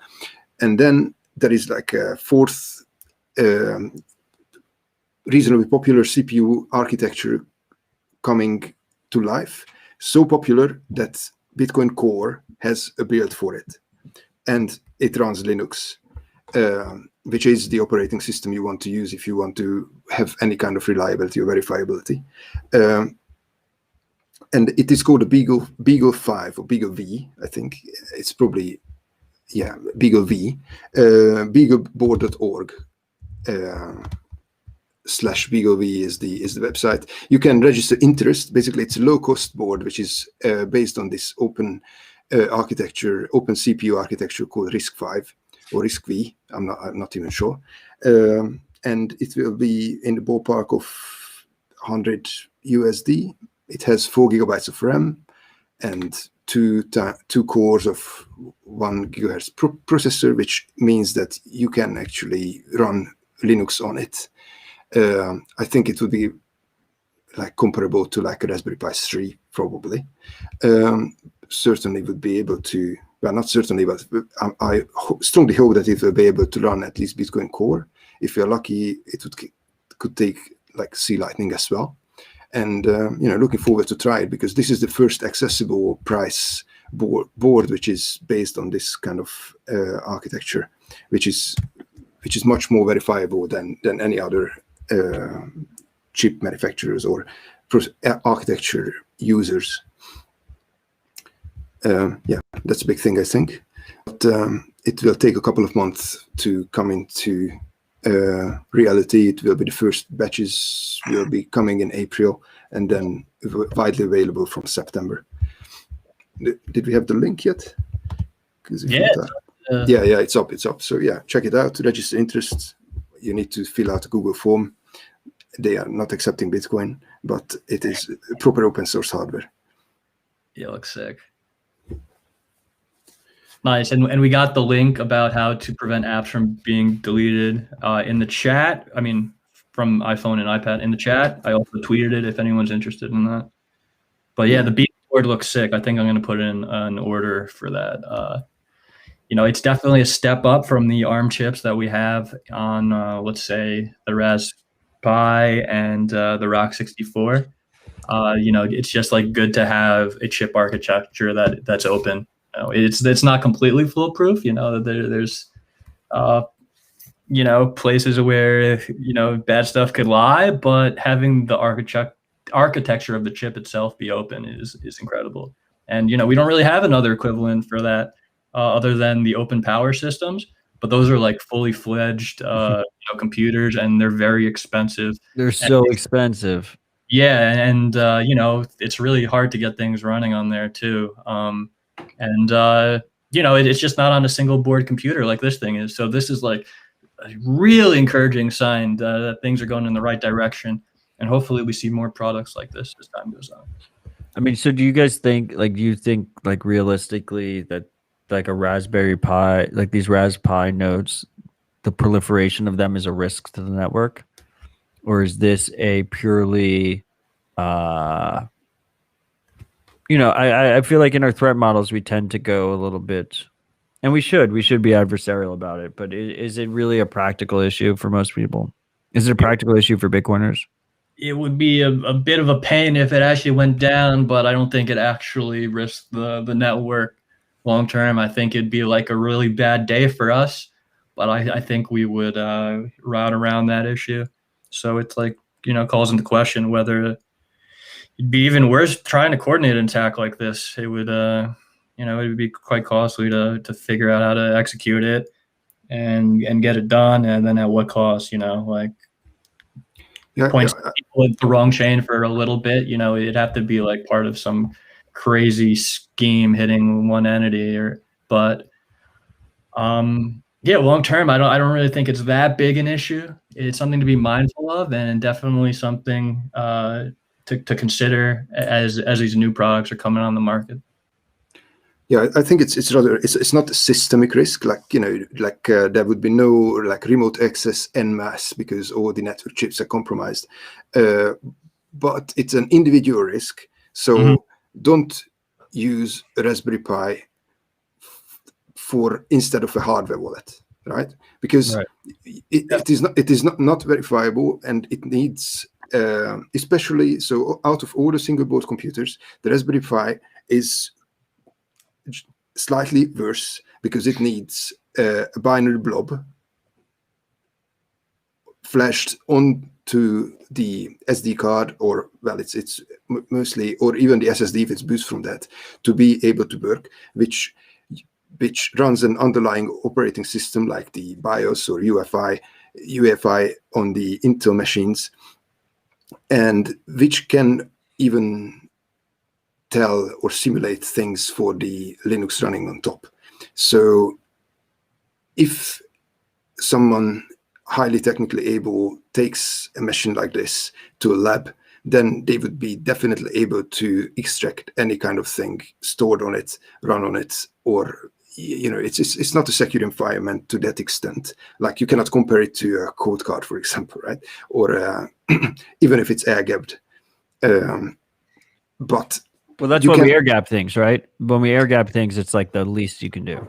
Yeah. Yes. Exactly. So for example, I'm looking forward to a project of mine together with other people with Raspblitz and with a friend of mine who we manufacture these metal boxes for the Raspblitz. That we do a box for the code card, which will be there to house the code card attached to the Raspberry Pi, running a full node. And you just delegate the signing and the key storage to the actual code card in, not air-gapped, but in a well-separated fashion, and also running CK bunker, which you might be aware of,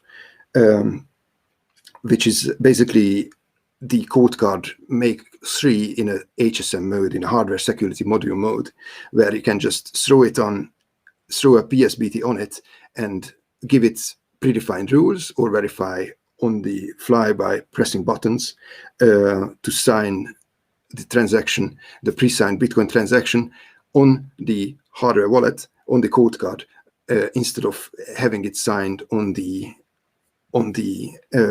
Raspberry Pi node itself. So, basically removing that trust issue and placing it on the code card. In terms of risking funds to that, and there are many softwares which will be able to. So there's a lot of development which is pointing to this direction, that this can be realistically done more and more easier, like LND and like C-Lightning working with pre-signed Bitcoin transactions and being able to delegate the signing outside from their hot wallet running. And also Join Market has huge support in this. I think the next major release will have things like being able to pass a pre-constructed PSBT to the Python script, which is a join market, and make it sign, and then the other way as well, that it can construct a PSBT, which you can then sign externally. So your keys won't be stored inside the potentially backdoored or compromised Raspberry Pi or other kind of Windows machine or whatever, but you can take it and you can air gap sign it if you want in a quote card, for example. So you just need to take these things where they belong. So you are not running production environment on a Raspberry Pi, and you are not making it widely available for the internet either. And that is not what's happening with these home node projects. Ultimately, right? Whether it's open source hardware, whether it's open hardware or open software, like what we want to see is it be easy enough to be verified by advanced users, at least. You want to be in a situation where it's provable and verifiable, the claims that are made. We have a freak in the comments that's going by some person, could be anyone, no one knows who it is, asking me, because I've recommended in the past Michael Basil for privacy, and he says he prefers iPhones, right? And this is where we go back to that same trade-off balance, where like iPhones might be a more private option for 90% of people. But it's a custodial private option. There's custodial privacy. In Bitcoin, we like to talk about custodial ownership of coins. You also have custodial privacy, where you're trusting an entity with your privacy. Apple says they care about our privacy. They say they prioritize it. There's no way for us to prove it. There's no way for us to verify it. Even an advanced user can't do that. So you end up in a trusted relationship. And that can help maybe the average user increase their situation. I mean, we see it with Ledger hardware wallets, if you want to talk about in the Bitcoin space. Maybe that's better for 90% of people, the overwhelming majority of people. But at the end of the day, if you really want a trust minimized option, you need to be able to prove it and verify it yourself, or at least have an advanced user do that. So we want to see, we have software that you can do that with. That's what the open source software movement is, and we don't really have hardware that you can do that with yet. So ideally, what we want to see is hardware where you're able to do that. Short of that, as openoms said, we do like to air gap things, which is you just don't connect it to the internet. So we had Randy McMillan in the comments mention routers. Routers are a fucking mess. The average user is using a router that is fucking completely closed source and supplied by their monopoly internet service provider that are assholes. They are like the worst companies that we ever interact with. You got like your fucking gas provider, your electric provider, and your fucking cable company, and they're all fucking horrible.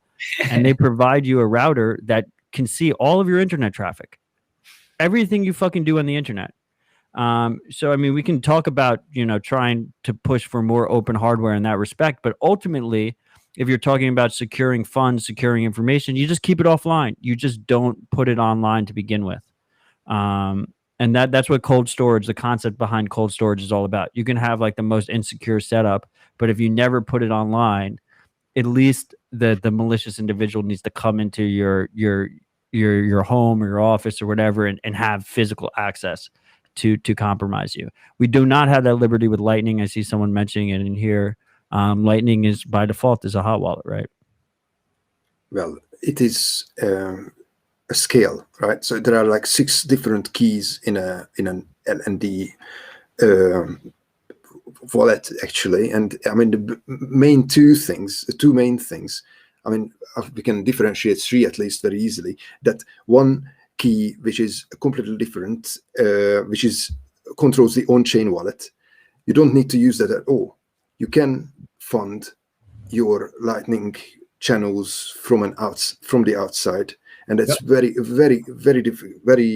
It's not difficult. It's quite easy actually, but it's very important because you have full coin control, and you don't get into issues with the chain surveillance and tracking the peeling chain, etc., which has been mentioned in the privacy article recently.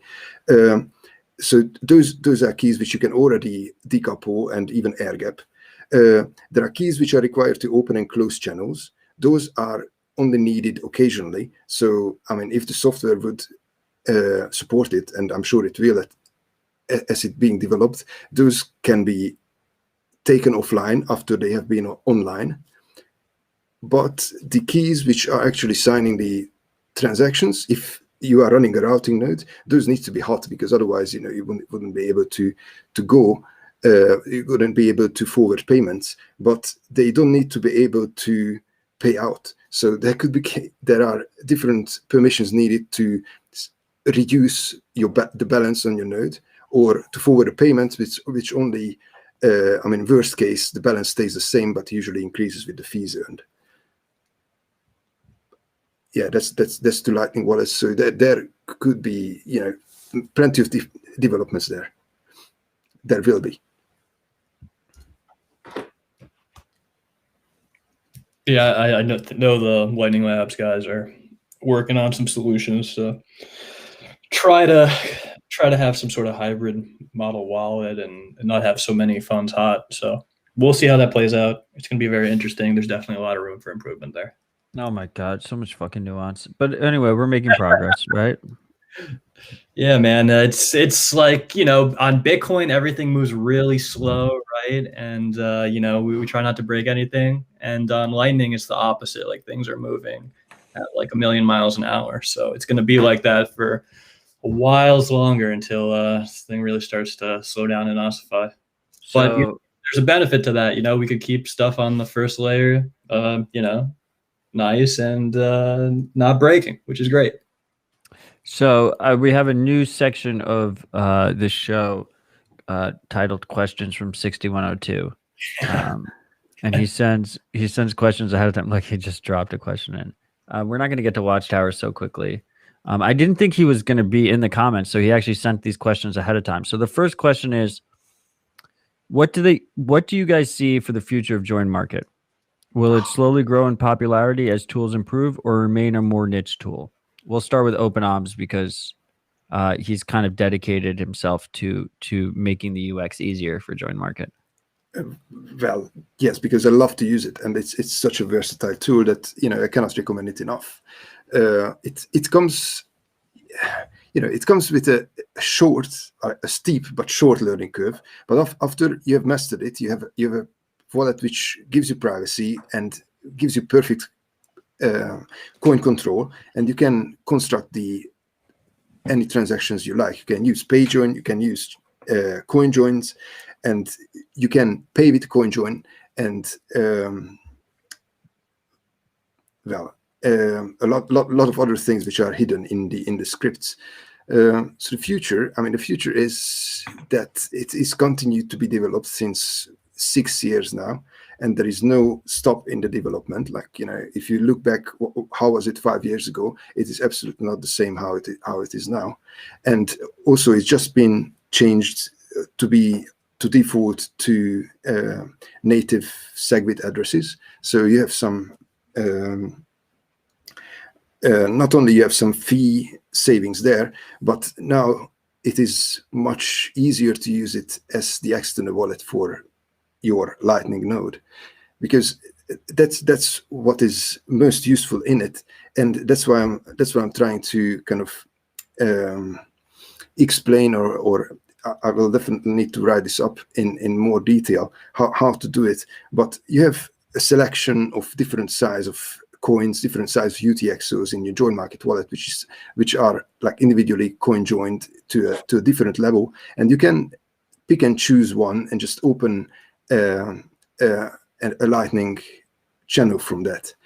And the join market developers, like especially Voxwing, who is the most kind of active, who is coordinating the project currently, is quite interested in that direction as well, to use all the tools available to make PageOn more compatible with other implementations, and also pull in Lightning as much as possible. There is also the work with working with PSBTs, which allows either external signing of transactions which are constructed by joint market, or the other way around, to have joint market signed transactions which are constructed outside. And then there is, in terms of what would really be a game changer, is that there is an API in the works as well. I mean, it is a lot of work, and it's structural changes, right? But what would that mean is that you could build other applications on top, which would just call into the joint market API running on your node, and you could coin join on the fly, use it as in a mobile wallet, etc. I mean, that is, it takes all time, and there is plenty of things which are being done. Will it be niche? I think, before Schnorr and Taproot getting widely accepted, and we get a huge take up in adoption, I don't see coin joins to be viable and to be available for everyone, because it will be just getting too expensive. So it will be always a niche, and that's why a lot of so these techniques which are hidden and not appearing as like huge transactions on the blockchain are very important, which can be pay joins, can be coin swaps, can be Lightning channel opens and closes and submarine swaps and things like that, are much more important, because they are also breaking the common ownership heuristic, which we are going against, but they are not wasting block space, basically. So yeah, I see joint market being, staying very versatile and, being a niche as well, but then it is finding its, place, and we'll continue to do it, I think. Yo, Evan, you wouldn't be my boy if you didn't have a strong opinion here. Hit us with it. I think, it's really great to see the UI become more usable. Like I love what you guys have done with Raspberry Blitz, but I really don't see we're gonna see a lot of increased usage on the market, unless there's like someone creates some sort of like custodial middleman service for this thing, where they could eat some of the fees by doing it in bulk, and provide like some sort of interface where you could just like deposit your coins on there, and you don't have to go through the complexities of running your own node and connecting it to join market like that. However, hopefully people are able to iterate on the software that exists today and make more usable, user-friendly solutions. But it's really an uphill battle. I mean, we're quite fortunate to have the solutions that we have right now. This wasn't the same story as it was even like, a couple of years ago. And, as far as coin joins go, I'm really excited for people to keep cranking out on join market, for people to keep cranking out on Samurai and Whirlpool, which is, become a really solid solution. And I'm really excited to see what the Wasabi guys do, as far as not even just their new interface, but their new implementation. And, Wabi-sabi. Wabi-sabi, exactly. Yeah. So I'm really excited for those guys to learn from their mistakes and build like an even better product. So, we should really take solace in the fact that there's a lot of competition right now. And what people don't realize is people are like, I'm bearish on all this coin join competition. That all these different tools are competing with each other, and there's like a ton of anger and fighting on social media about it. That is super fucking bullish. Like 2 years ago, we didn't have multiple platforms to fight over. It was just join market. The only thing that existed was join market. Yeah. So I want to see more competition here. I like that there's a business model associated with it. I mean, the reason I was super bullish on join market originally when it first came out, it was first announced in development, was this idea that it provided a financial incentive to provide liquidity, right? Which is, we're all about incentives. in the Bitcoin land. Like you want to have strong incentives that reward expected behavior that we want to see more of. Join Market does that on a more distributed scale, but both Samurai Whirlpool and Wasabi have shown that there's an incentive for centralized companies, just like Signal or a WhatsApp or something, to provide a privacy-focused tool and make money off of it. There's a demand there, and then they have an incentive to try and provide a superior privacy product. I think ultimately what we need to see it. If it stays niche, if CoinJoin stays niche, if PayJoin stays niche, we have lost. Like we need to see it in our everyday apps. And I don't think that's so hard to see. Like I think the Samurai guys were on top of it to begin with. Maybe not on execution, but on concept. This idea that we're not going to see the changes we want to see on the protocol layer. We're not going to see those change as a privacy focused person. We're just not going to, if you want to see privacy on the protocol level, it's just not going to happen. We might get certain little, fundamental improvements, stuff like Taproot, and hopefully ultimately, cross input signature aggregation, but we want to see this on the app level. And I think it's possible. Like I think like even if you talk about something like Blue Wallet, which isn't like a privacy focused mobile wallet, they've taken into account like most best practices. And if they want to keep getting recommended, like they're going to have to add privacy tools in there. Like they have PayJoin. I think they have the most recent BIP78 PayJoin. They have Lightning. Yeah, and they have Lightning, right? Lightning is arguably our end user privacy tool that we're hoping for. But I think, maybe like certain things could be enough for us, if it wasn't for insidious KYC. So like we're set up in a worse position because the majority of Bitcoin users are coming in through KYC on ramps. They're being like tagged and bagged as they come in. So all of your transactions are with tagged and bagged people, right? You have a bunch of deer meeting up in the forest. Those deer probably wouldn't get identified, but they all have trackers on them. So obviously they're getting identified, right? So we have to go above and beyond because of this KYC hellhole that we've kind of found ourselves in. I mean, for no fault of our own, it's just what's going to happen. Like our whole world is KYC'd. And I think we get past that ultimately through, instead of buying Bitcoin, you earn Bitcoin. Instead of selling Bitcoin, you spend it.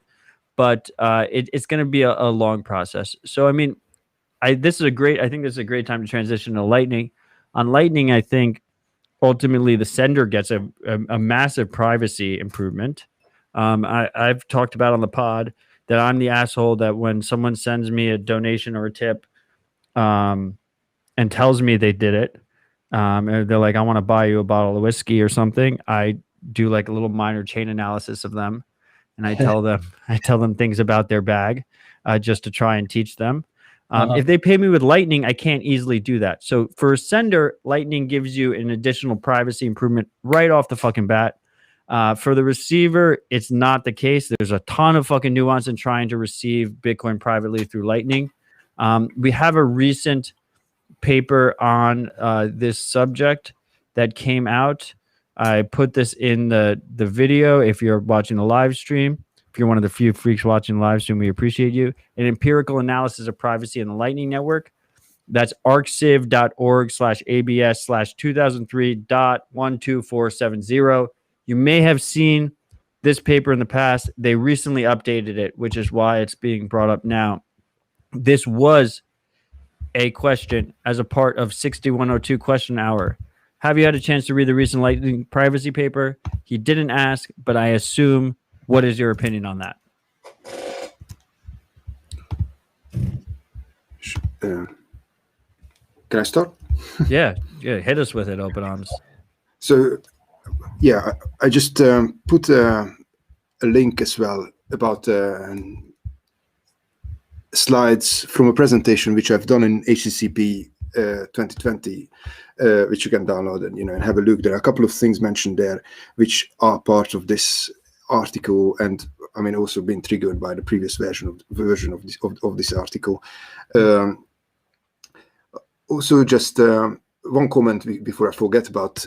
So paying with Lightning, quite private, and please do it, especially like through multiple hops when you peer not seeing your channel balance directly is absolutely great. Because of the onion routing, so it means that you can only see the neighbors. One hop can only see the neighbors and cannot see 2 hops away, either forward or backwards. So that's why basically a payment could be quite private, unless you are surveilling and snapshotting the whole network every 30 seconds, which we go into regarding the paper. Receiving on Lightning, you don't need to. You can receive on-chain. You should use a new address every time. You can use your payonym. You can use your BTC Pay server. Just receive on-chain. And when you are running Lightning, you have all of your spending money on Lightning. You can pay to an on-chain address. That is called a submarine swap, and you have multiple ways to do it. The LND Lightning Labs do run a loop service. It is integrated in like RTL, the most popular kind of node management interface. You have Boltz Exchange, which is, sorry, I was just saying that RTL is so great. I use it when managing my node on my desktop. Absolutely. And then interface. Yeah, there is a similar. So to loop, there is a similar thing which is called Boltz Exchange. It's Boltz BOLTZ.exchange, which is a sovereign swap service, where you can pay a Lightning invoice and it sends out an on-chain payment for you. Again, there is like 0.5% fee, but that's a fee not just for the service, but you gain tremendous amount of privacy there. So if you pay your malware VPN and you don't go through the third-party Lightning service, you can go to Boltz.exchange, pay a Lightning invoice, and have the final amount sent on-chain from their wallet. Will have nothing to do with you in terms of on-chain footprint, right? So, and if you, there you go, my 2 cents. The developer of RTL says that Boltz is coming to RTL as well. Great, so the more the better. So I just want to say that you can. These are interchangeable. It's all Bitcoin. You can continue to receive payments on chain while you are paying everything on Lightning. So okay, sorry about that. It's just it's something which people do not really see, and all the mobile wallets like Breeze, Phoenix, even Wallet of Satoshi do support paying to an on-chain address straight from the Lightning balance, and that is again a submarine swap. So that's a long thing to please tell me to stop at some points. We are going through. I'm muted. So you don't think that people should even try receiving privately on Lightning right now? Well, it's not very possible at the moment. No. I mean, you can use a custodial wallet, right? And this goes back to the custodial privacy that we were talking about with the iPhone, right? Like I could use probably the most private way for me to accept Bitcoin is to use like a wallet of Satoshi or something, which is kind of, on Lightning. Yeah. Or just another wallet, like, even if you like use Phoenix or something, which is not actually custodial, but there is some custodial privacy there. And someone else is Lightning a mixer. Well, like a custodial Lightning node, yes, it is quite the same as a mixer, because you throw in money and you take out another one. Other kind of sets, even either on chain or through Lightning. So, I mean, there is, in terms of the way of working, there are some parallels there, except you call it a custodial Lightning wallet and not a centralized mixer. But yeah, just don't go custodial.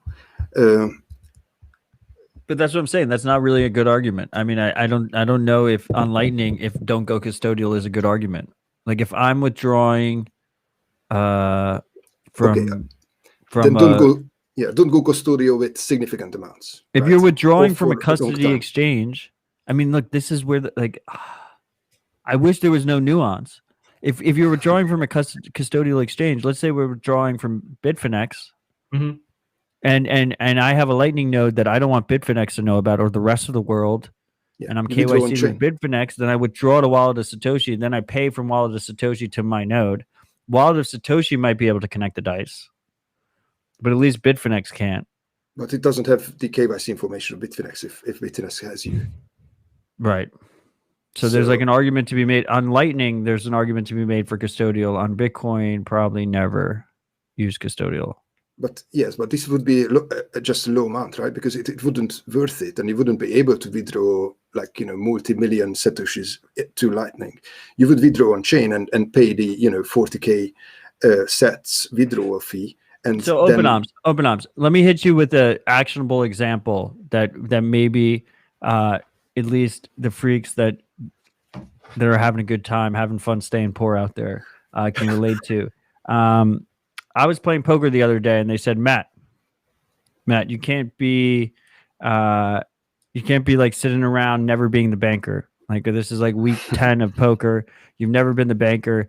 It's your turn to be the banker. It's like, I don't want to be the banker. Like, why am I the banker? Like, you guys should just be lucky that I'm playing with you, like blah, blah, blah.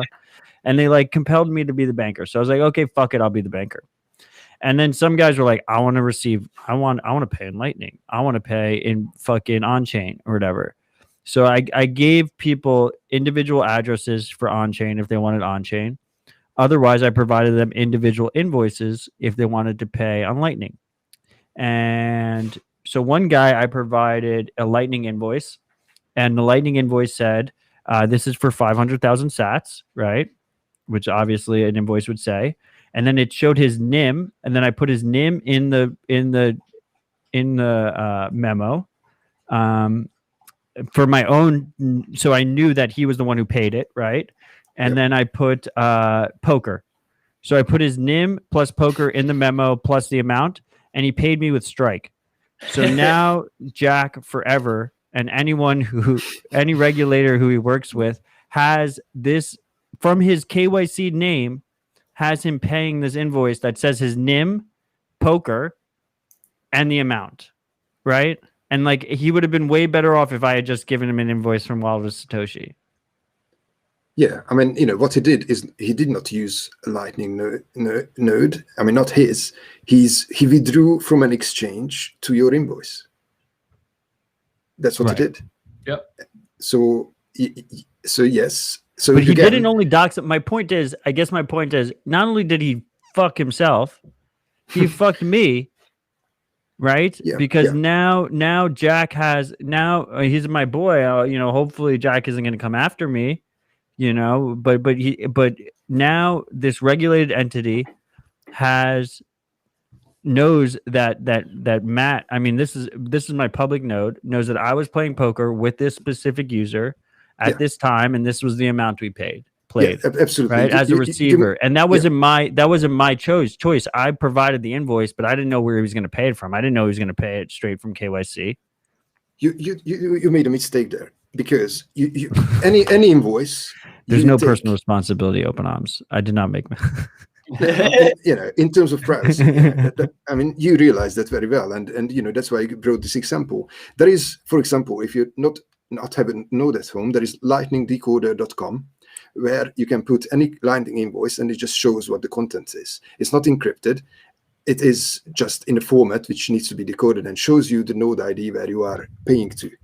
And there is no good solution at the moment to hide that node ID. There could be, if you do kind of fake nodes through private channels with the HTLC acceptor API. These are not built yet, being worked on. But what I would have done, well, I'm not saying, you obviously, did well because you did fulfill the ask of that friend of yours to pay in Lightning, which is great. It's a great feeling to play with Lightning.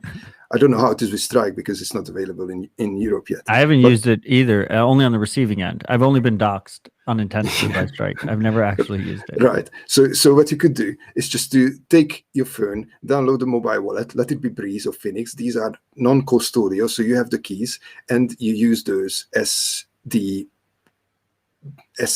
instead of having a pile of cash on the table, right? People just throw the sets in there, and then you do what you do with that later on. You can withdraw it on chain, or you can send it over to your Lightning node later on from that mobile wallet, and you use it only for that, and it's gone. There will be no more thing to worry about. My point is from a privacy perspective on the receiving side for Lightning, right now there's a lot to be desired. I mean, I absolutely agree. I've talked to you about this in the past on the podcast and on Twitter and Mastodon, whatever. If you scroll through that presentation, which we had just linked previously, that is like the third slide, and stating all this. But my point is with Lightning as it's currently set up, where you have this fixed public key, right? And your node is attached to the public key. I mean, it is set up in a way that if you're looking at it from like a regulatory compliant exchange point of view, like something like a Strike or a Bitfinex withdrawals or like a bottle pay, like you're talking about, they're going to have a database of public keys, and they're going to have them attached to KYC, and there's going to be, it is set up in a way that the receiver has very poor privacy. And I've been told in the past when I brought this up, like rotating pub keys, all this shit's going to happen. We're not going to have to deal with this in the future. Okay. I look forward to it. But right now, as it stands, the receiver, end of story. If you want to talk about, there's all this nuance and stuff the receiver can do, but at the end of the day, the receiver has horrible privacy guarantees. Yep. Right. So then, when you receive Bitcoin, receive to an on-chain address, and make it clear for everyone that you can actually pay from a Lightning wallet to an on-chain address. And if not, then send them to, Boris.exchange or whatever other. There are plenty of other services run by, Anons or other companies and things. Yeah. So Anthony, we have you in the comments. You're saying, since we're talking privacy, my recommendation is to avoid sending mixed coins to your node. Why? Hit us in the comments. No, I would only send CoinJoin coins to my node. So me and openoms and Evan are we're only sending CoinJoin outputs to our nodes. So I'm curious what your angle is there on that. Right? Like that especially if it's a public node. If it's a public node, I mean, someone else asked in the comments, I don't have their name, is it possible for an average user to do a profitable Lightning node? And I mean, we have Bosworth, Alex Bosworth, who I respect the shit out of, thank you for your service, like bragging about his revenue that he's bringing in on his routing node.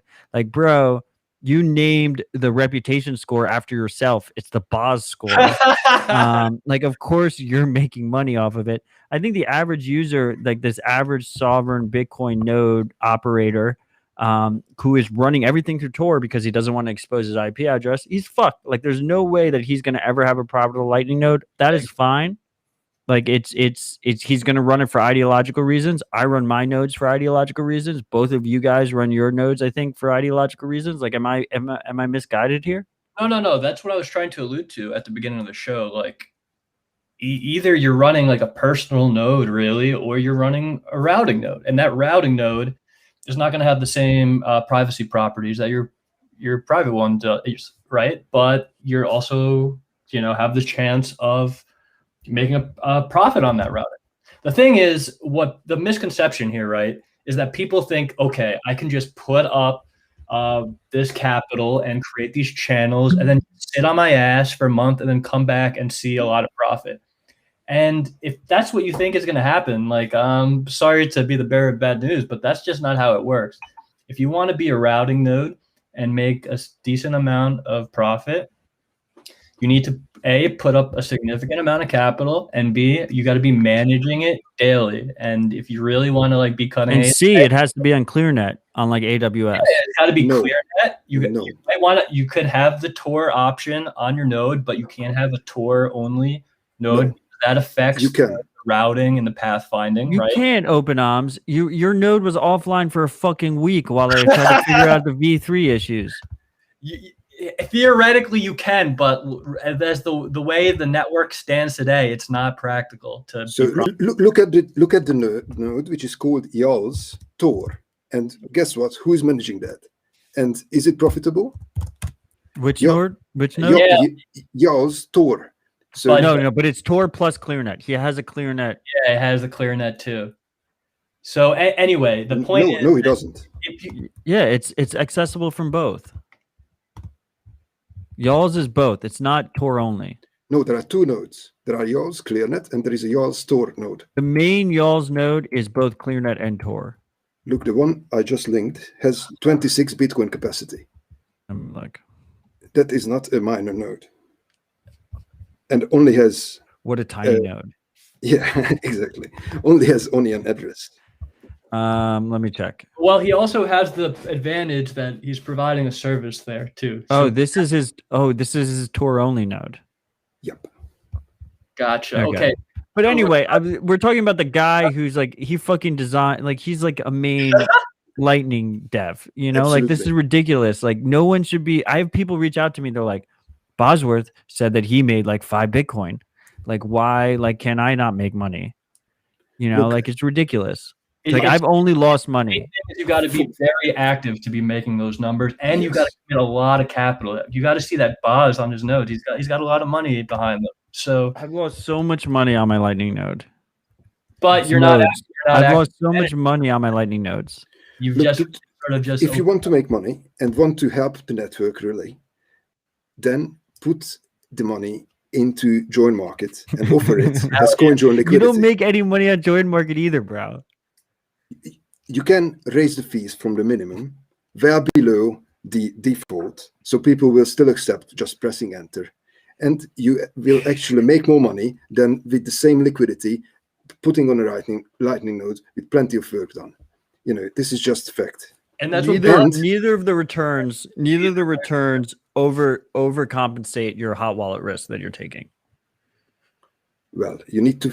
I mean, well, that's- everyone's got that's their true. own risk tolerance, Matt. I'm just saying, like, objectively, subjectively. you know, but this is the answer to the question: can you make money on your node? You can make minimal amount of money. You can have two benefits. With Lightning, you can pay instantly, Mhm. and with join market, you can gain privacy by being a maker. And which one you want most, or more, or you can do both. And make a couple of sets. And indeed, in Lightning, because you have the force close risk of force closing a channel is hugely expensive, and indeed you need significant size channels, like get to see what is the average in 1 ml/statistics, for example. It's like 2.8 million. So if you go 10 times lower than that you are far below the level where it could be any useful. So yes, you need capacity, and if you want to route, you don't 2 peers are not, I mean, 1 peer is not enough, 2 is definitely not, but then 2 is practically can work, but not enough. You need to have 10, 20, 30, 100 peers. So Wait, yes, I don't know about it is a lot that. of money. To be a routing node, yes, you would need more than like 10 peers. Oh, well, if you need if your argument is that you need over 100 peers to be a successful routing node, like you're fucked if you're Tor only. Like what? What do you mean? I'm running one of the largest Tor only routing nodes. It's a fucking mess, man. It's like it's this reliance on Tor is fucking horrible. What? Another part of the equation is that all liquidity is not equal. And you did a really generous thing to help bootstrap the Lightning Network It wasn't generous. Parties with the freaks, right? No, I helped the number go up. You did help the number go up, and we salute you for that. But it's not the best solution, not the best strategy for making returns as a routing node. That's all I'm saying. No, I definitely fucked it up. You want to do fewer channels. You should do fewer, larger channels is the play if you want to try and make some money off of this shit. And you want it on a stable hardware, on a good ISP. But look, we got Anthony here. I have a second node. I have a second node that I tried to do it the right way. Okay, and this second node, and 6102, and we have Anthony here. I'm Tor only with 10 channels. I only make like $1 a month. LOL. Well, first of all, Anthony, you have to measure your profit in sats. So you're already short Bitcoin. 6102 asked me, will channel closures cost more than yes, they have so far for me, right? I my channel closures, but this was my same issue, right? That Evan said, is that I just went too big. Like I had like 350 channels on my node, all out to plebs. Like probably like 60 of the channels were out to like shitty Casa nodes. Matt, I appreciate you. You know, and when the fees went up, they all force closed on me, and they fucking wrecked me. Yeah, they like destroyed me. So, you need to handpick your peers. You gotta that's fucked up, right? That wasn't what we were sold. Open arms, like we were sold. We were sold trustless. I understand trust minimized was really what we should have been sold, but still, regardless, like this idea that I got to pick my peers, that I have to know who my peers are, is a new concept. That's something that was added after the fact, that they were like, oh, like what, you shouldn't just have random peers. Well, even if you look at the white paper, Matt, our assumptions, Satoshi's assumptions weren't 100% right. Sometimes we got to learn some hard lessons along the way in creating these decentralized technologies. The best part of the freaks is we got Suheb in the comments telling us $1 a month is awesome. And then we have Anthony converted it over to sats for us. Hey, listen, guys, this thing's gonna pump forever. Like I know it will. That $1 a month you're getting now, that might pay for your kid's college down the line. So, and that was the other thing. Okay, so we have 21ism Collective saying, "What fees do you set for routing?" I remember openoms. Do you remember this? When I decided to raise my fees slightly to like 1/100% or something, and you like called me, you like shamed me on Twitter. Oh no! What did you set it to? From 1 to 400. It's warriors, okay? Oh my god! It was a 400x raise. It was less than 4%. It was like 4 percentiles of a percent or something. I think it was 0.4, wasn't it? You could look it up. Yeah. And you were like, oh, when someone raises their fees through the roof, you got to just cut them off and raise your fees. Yeah, I mean, come on. I do comment Alan Biggs' tweets as well, and his doings. I mean, let's talk about him.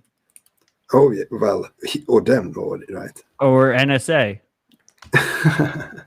Is Alan Big a trustworthy actor? Is it a proper Bitcoiner?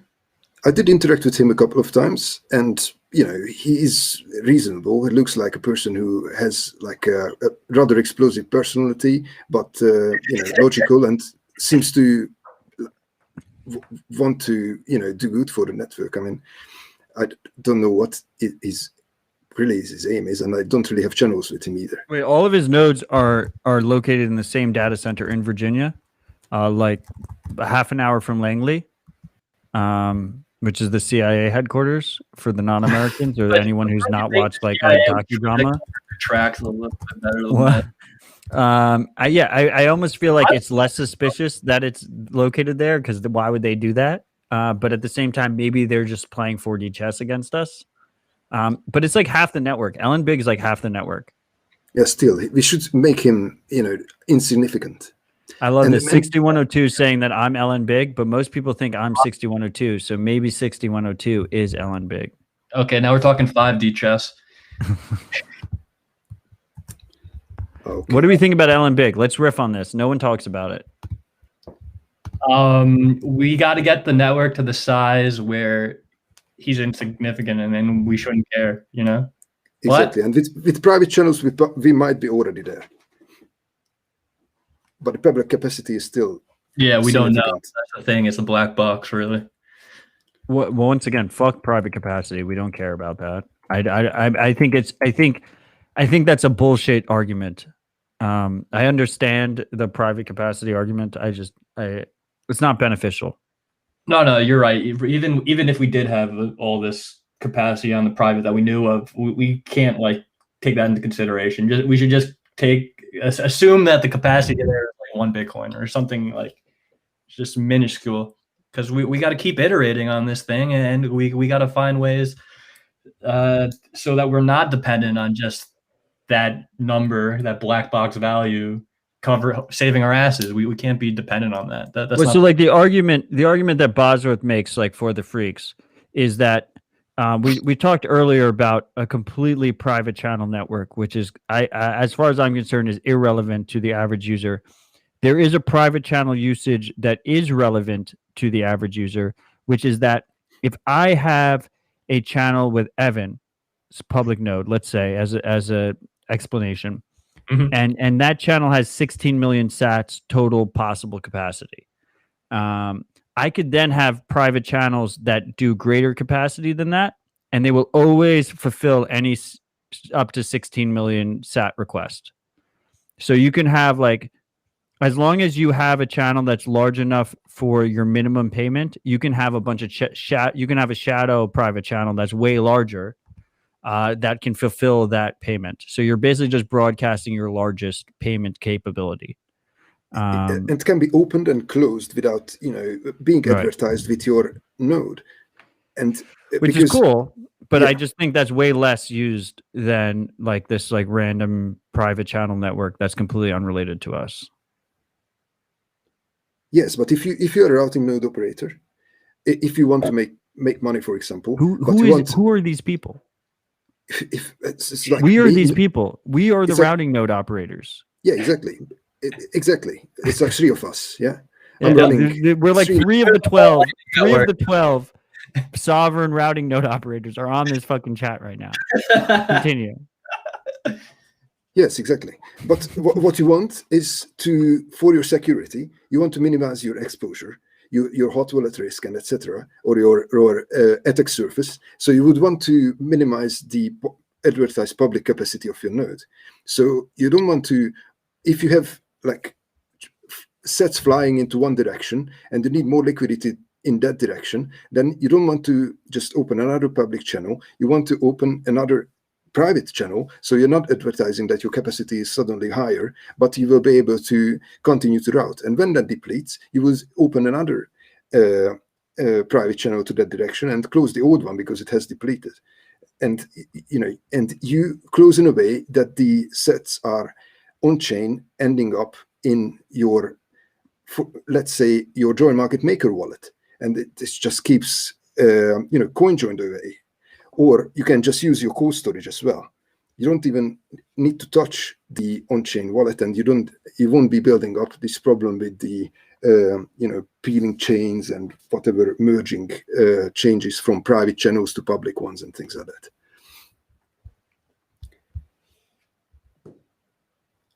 So I'm just thinking that to minimize the advertised public capacity is essential to be safe as possible, right? So, these nodes, which are efficient routing nodes, might have, multiples of shadow capacity, but, you and me will never know. Well, in the current state, the safest method is you don't run a routing node. I mean, you're changing your Lightning node every 2 months or something.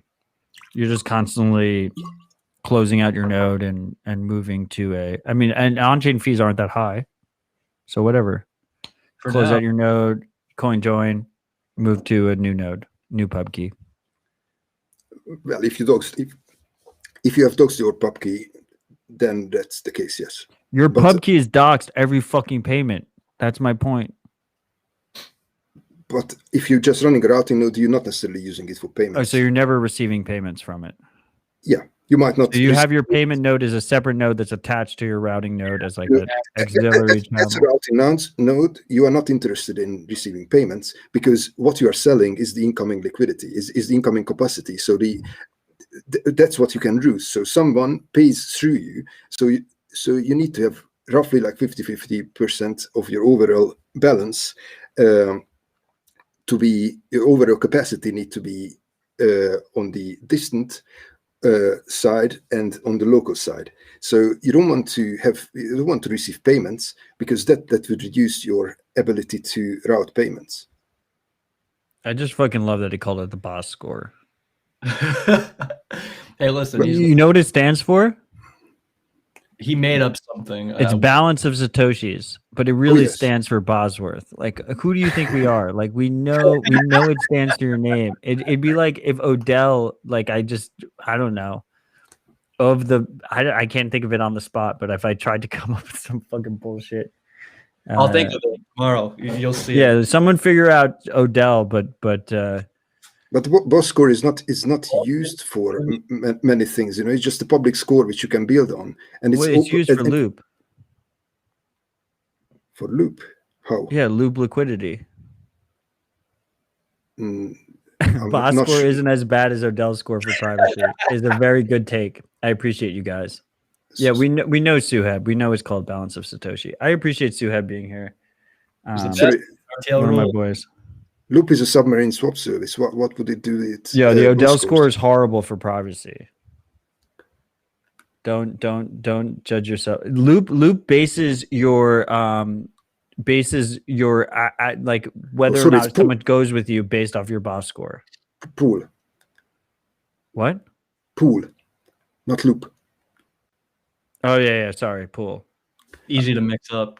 Apologies, yes, guys. Yes, we're 2.5 hours in here. I mean, there is a respect, but for example, the autopilot or the routing is not based on that. There is LND has another scoring system which is open source, obviously, which is like based on betweenness and fees to how to construct the payment routes and things.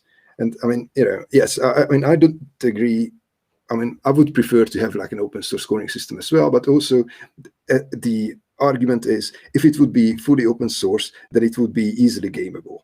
So I mean, pool is again. But that's why Bitcoin exists, right? Like, this is a ridiculous bullshit argument, right? But pool is a centralized service, and you don't need to use it. So right. I mean, but the idea. What's the problem? Right. Yeah. I mean, if we were just going to stand with this idea that like you cannot create a non-gameable, verifiable network, then we wouldn't have Bitcoin, right? Yeah. Well, yeah. I mean, he figured it out. 6102 figured it out. Odell, one dude's expensive lightning lessons. Duke's is pretty good too. What was Duke's? Obviously, don't explain low levels.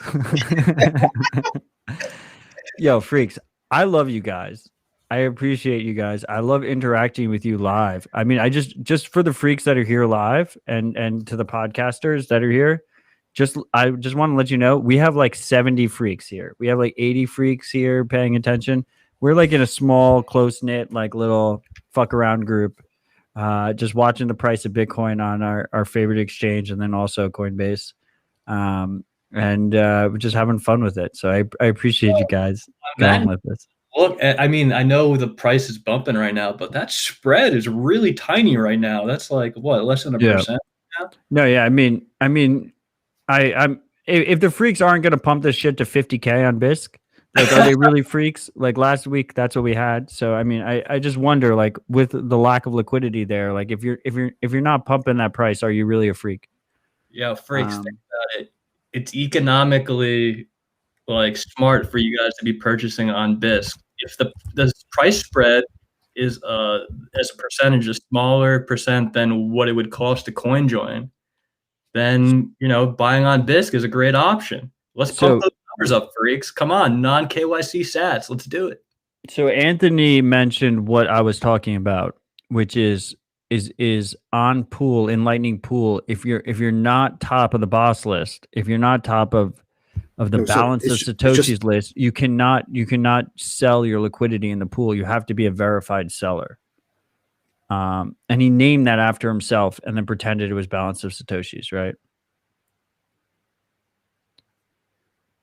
I mean, it's not Alex making the pool code pretty much, So it is just something they used to put the nodes into 2 tiers. There is tier 0 and tier 1, and to have some kind of guarantee to be able to have a useful channel, by default, you are buying channels from tier 1, which is the all the nodes who have ever made to the top 300 of the roughly of the boss score, but it's not really so they can arbitrarily put a node to tier 1 if they want, because that's a database which is managed by Lightning Labs and their pool server.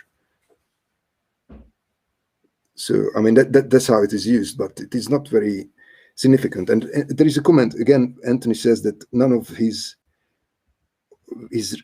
Tor only nodes didn't make it to the boss score. Well, I don't even know how to run a node on ClearNet. All my nodes are on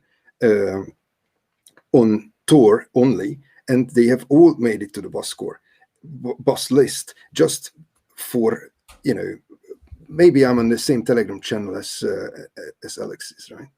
Well, he's calling you out. You're on the white list. Exactly, but he doesn't know my nodes though. He's calling you out. Yeah. Well, I appreciate Anthony. He works for BottlePay. No, I agree. I mean, it's a good point, but I don't think it's a big issue, and I hope that they will get rid of it, even to be used in pool, or just someone should make up a better scoring system. The Odell, come on, let's get it out tomorrow. Yeah, we got to get the Odell. The listen, we're gonna watch it, and then I'm gonna game the fuck out of it. What was my favorite acronym of it? I can't even. The scrolling on this shit fucking sucks. It doesn't work, does it? Yeah, I don't know. It was good. Everyone heard it. Yeah. So one dude's expensive lightning lessons. Yeah, there it goes. That's fucking fantastic. Yeah.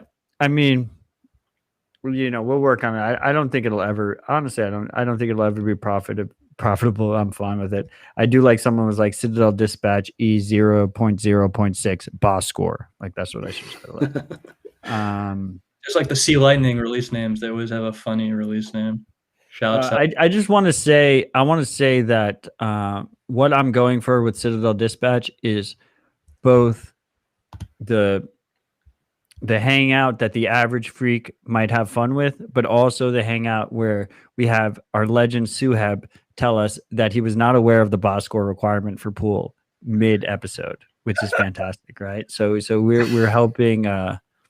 Hey, freaks, we're all learning here, okay? We're all learning here. So that's because he didn't integrate pool into RTL yet. Yeah, he's a failure, and we appreciate you, but you have to improve. So we have one last question in the 6102 question hour, which is pretty important. Are there any privacy considerations after closing a channel? Yes, there's a huge consideration. As it stands now, we know when an on-chain transaction is a channel closed, and that's why we got to get Schnorr and Taproot out the door. Yeah, close it to your external wallet. Use the flag delivery address, delivery ADDR, and put your cold storage or Whirlpool or Join Market or whatever address there, and close it to it, and then it will be out and won't be merged again with the next channel opening, and then just have this rolling kind of peeling chain thing appearing. And if you can, do a cooperative close, because that is less obvious. Because you can only tell that it is a Lightning close. It's like you cannot tell it certainly, but you can infer it because it has like a higher than 0 sequence number and 2 outputs. But that's it. You cannot otherwise tell that it is, and also one input, as from that article. So yeah, it is likely, but not obvious if it's a cooperative close. Also, it is cheaper. If you do a forced close, it will be quite obvious from the time lock that it was a forced close. So avoid that if you can. If your PID is online, it will be a cooperative. If your PID is offline, or if it's forced closing because of stuck HDLC or other bug, then it will be obvious. Yeah. I mean, the simple answer is yes. Like, you just doxed yourself publicly. Like, you're treat every fucking lightning close as the most toxic fucking thing ever, and But proceed accordingly. it's only applicable to a public I mean, or to a private channel, because Well, I mean, it might get already... public in the future. It might get public in the future. So you should just assume that any lightning close is the most toxic fucking thing ever.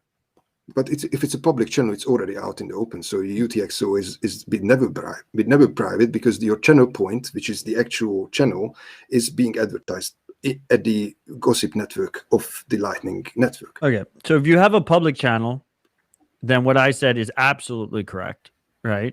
That is the most toxic thing ever. And that's the majority of channels on Lightning, probably, for the average person.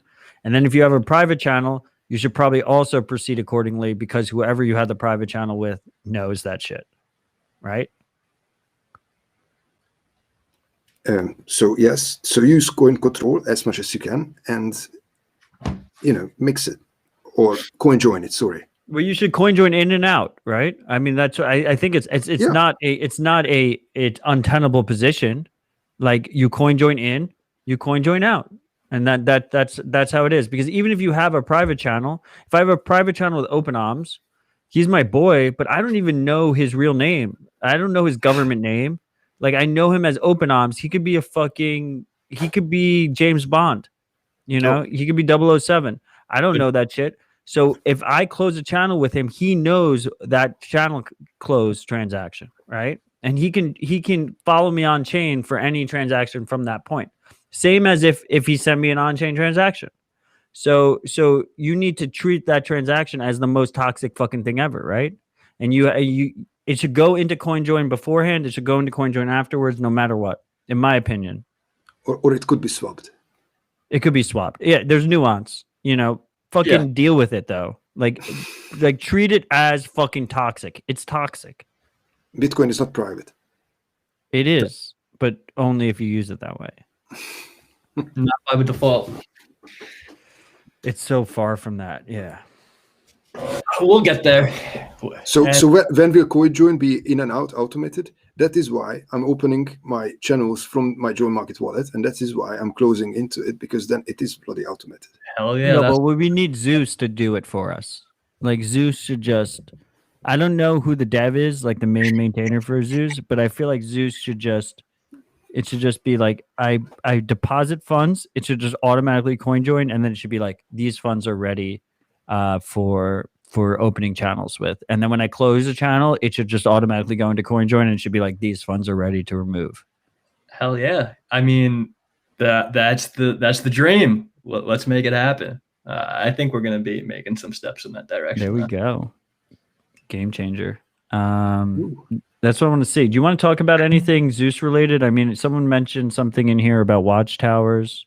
Yeah, sure. Let's riff on a couple things. So someone asked about coin control in Zeus. So coin control for both doing your on-chain sends and for your channel opens is currently supported right now only with C Lightning REST, which is a wrapper for C Lightning that Suheb from RTL made. It's awesome. The support for LND is going to be coming soon, but their API is a little wonky right now. It could stand to be improved. I'm going to bring that up to them this week, and hopefully we can get that in soon, because coin control is a big part of the equation for staying private on LND. But Zeus, we made a lot of great progress.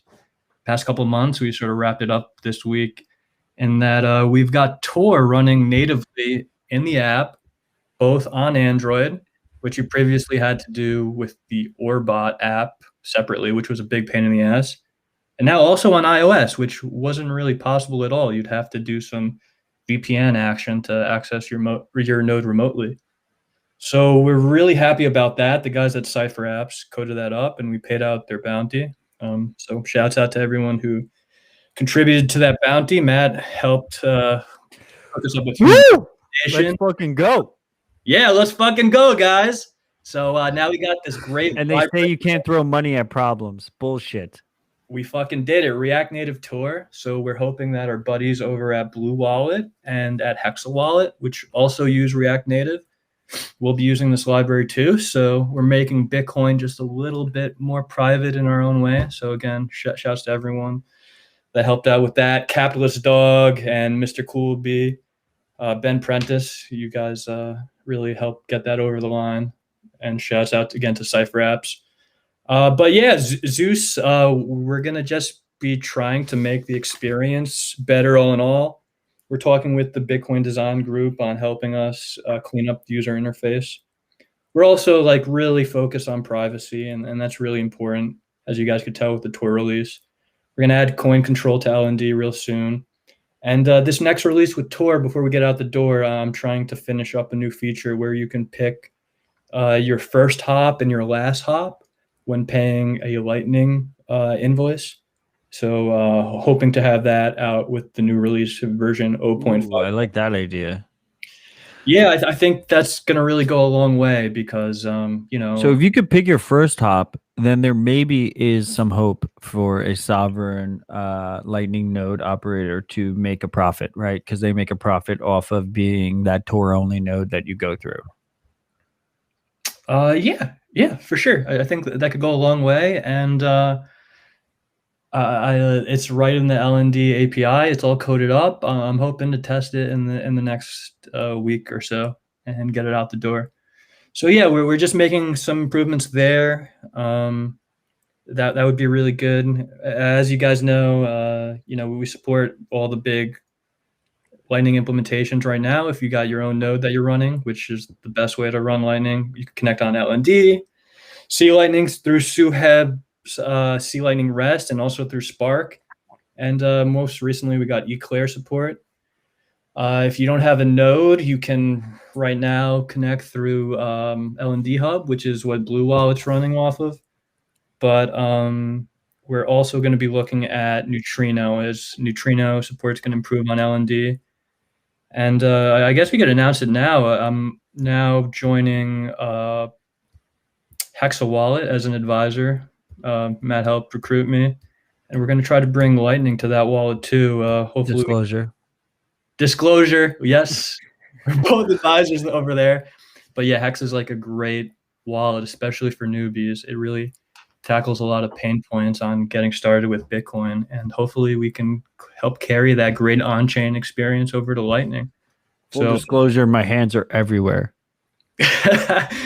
Yeah, Matt's got his thumbs in a lot of pies right now. I'm just trying to fuck around and make things work until I disappear. Yeah, for sure. I appreciate you joining us over at Hexa. I think they're doing good work over there. Yeah, man, it's a great project, and I'm excited to be I also appreciate Suheb coming in here 2 hours and 50 minutes in. You can pick the first hop in payments via RTL. I mean, honestly, are you really a freak if you're not shilling your product? Yeah, where's the last hop? Almost 3 hours in. Well, I'm only saying this greedily because when I'm not managing my node with Zeus, I am using RTL. RTL is fucking fantastic. I mean, I use it all day, every day. It's fantastic. It's my number one way. It's my number one way to interact with my Lightning nodes, and then my number two way is use it on your Umbrella. Is Zeus? What? Zeus, man. Zeus is my number two way. Zeus is how I make payments. Because, to be honest, Suheb, I'm sorry, RTL really sucks for payments. And then I use RTL to manage my channels.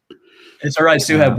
We'll split the when you do a payment through RTL, it's like it's like the roulette wheel. You just put it in, you're just like, oh, is this gonna work this time? I don't even is this a future of money? No. I'm just gonna put this in and just hope that it refreshes and it works. No, but RTL's got some great advantages in that you could use the loop service and hopefully full soon. It's the node operator's fucking UI, and it's fantastic. It does a good job. Yeah, it's awesome. Watchtowers. You didn't mention Watchtowers. I'm trying to end this, guys. I appreciate you both being here for no worries. Listen, 2 hours and 50 minutes. You guys are my boys. This is the longest Citadel Dispatch conversation we've ever had. Cheers to the freaks who have chilled with us live during this whole fucking thing. You guys are the real, like all 69 of you. that Nice. fucking tells them. Feel free to leave and come back later if you want. Watchtowers. Watchtowers. Are they ever going to happen?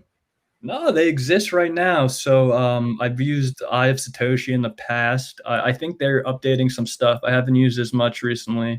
Mess around with some of the preliminary stuff on LND, and it works pretty good.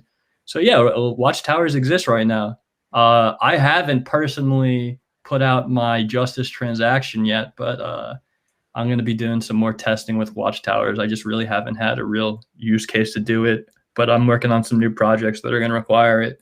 So I'll be sure to keep all you freaks updated on that. But yeah, Watchtowers are out in the wild. They work.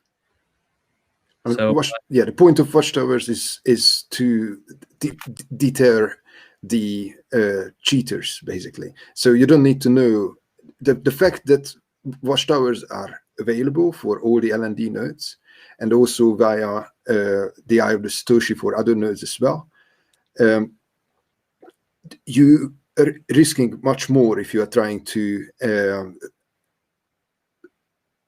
close a channel with a previous state for an offline peer of yours, because you don't know if there is a Watchtower is listening that you get the justice transaction and you lose the whole channel or the whole content of the channel. If not, you might have the time for a force close, like 2 weeks, to wait and hope that your peer doesn't come online and broadcast the justice transaction himself.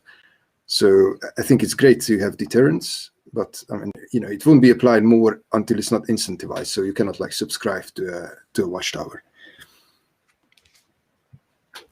Yeah, no one's using Watchtowers, and well, I do. Well, are you using Watchtower openoms?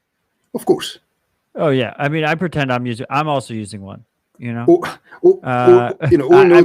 not actually using one. If you're one of the few freaks that have made it 3 hours in, I'm not using a Watchtower. No one has fucked me yet.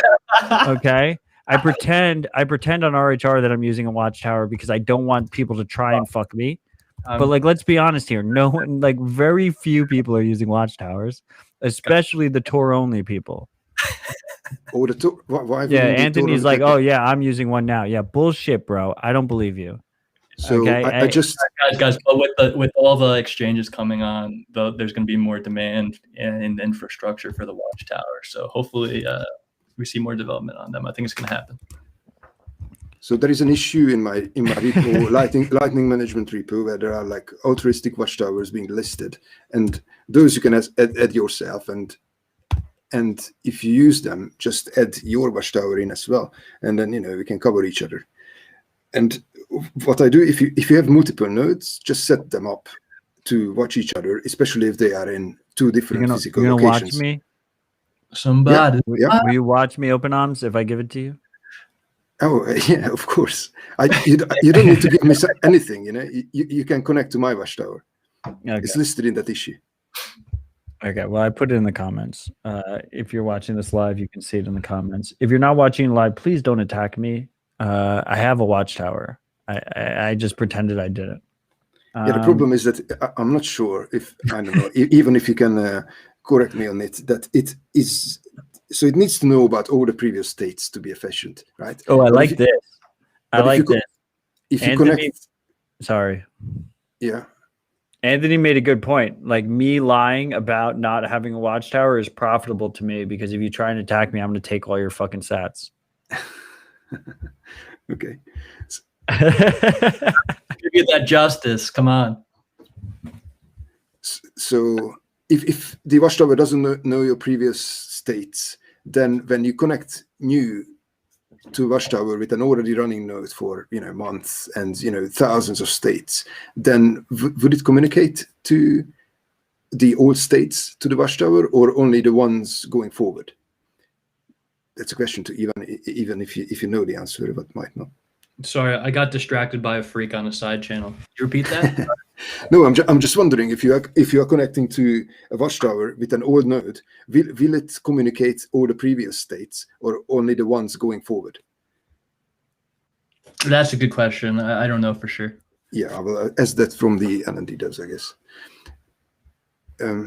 Yeah, I think it depends on the implementation. I think, for example, I have Satoshi probably behaves differently than the LND one. I mean, I think we're just going to blindly just hope that people just assume you have watchtowers, and like maybe watchtowers happen. Yeah, let's just all lie about having watchtowers. And I mean, the threat of a watchtower, like you only need like a 10% possibility that a watchtower exists, and you don't do it because you lose the whole channel, right? Yes. Sea Lightning has been discussing not losing the whole channel, which I think is a bad idea, right? Like I think I like this overbearing punishment. Like the punishment should be insane. The It should incentive be really be fucking dick, and it incentivizes people to just not even take the fucking risk. Yeah, that comes with L2. So if it had L2, which would need more soft forks implemented in Bitcoin base layer, you would not need to store the previous states. So that is a huge benefit of not needing to store the previous states. But it also comes with the trade-off that there would be no justice transaction, only the lost transaction being broadcasted if the other party would try to cheat.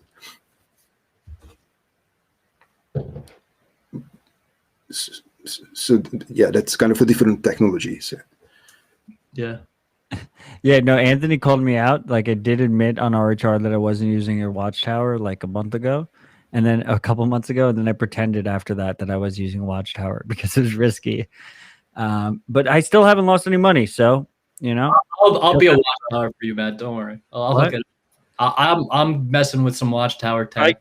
I actually lost all my Bitcoin because of a watchtower attack. I'm just trying to build up again from zero, and one day, hopefully, I will be a whole coiner again. I appreciate both you guys. Thank you so much for joining us. It's been 3 fucking hours. This is the longest Citadel Dispatch live. Dispatches were supposed to be 1 hour when you. Well, that was never going to happen, Evan, and we agreed. I expect. One thing that's different on this show than other shows is that there's going to be a lot of return guests, and Evan is going to be a massive return guest. openoms is going to be a massive return guest. I love both of you guys.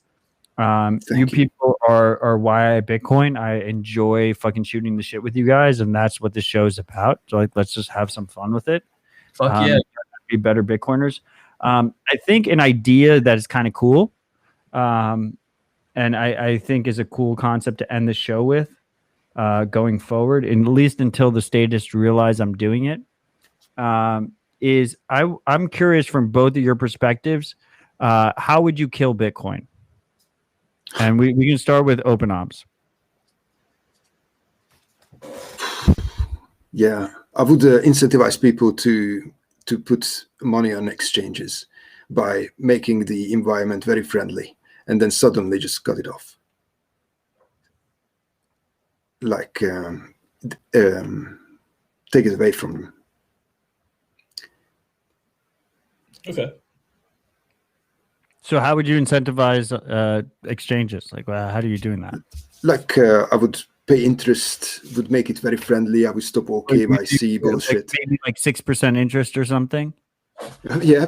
For example, that's a good idea. Rehypothecate as well. Like on some kind of website like BlockFi.com or something, like you'd offer. Yeah, cheap credit if you deposit Bitcoin on a government exchange. Make it very friendly. Minimal KYC. Very smooth, and give no reason for people to withdraw other than their principles, and then just turn on it and confiscate. Well, I think that's an interesting thing you mentioned there. Low KYC, like on the Bitcoin deposit point, you can make it no KYC, and then when they want to withdraw, then you put the KYC, right?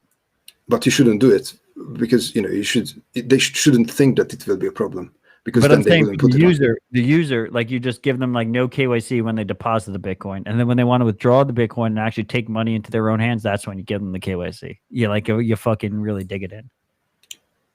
Yeah, and then make them pay taxes on the unrealized income.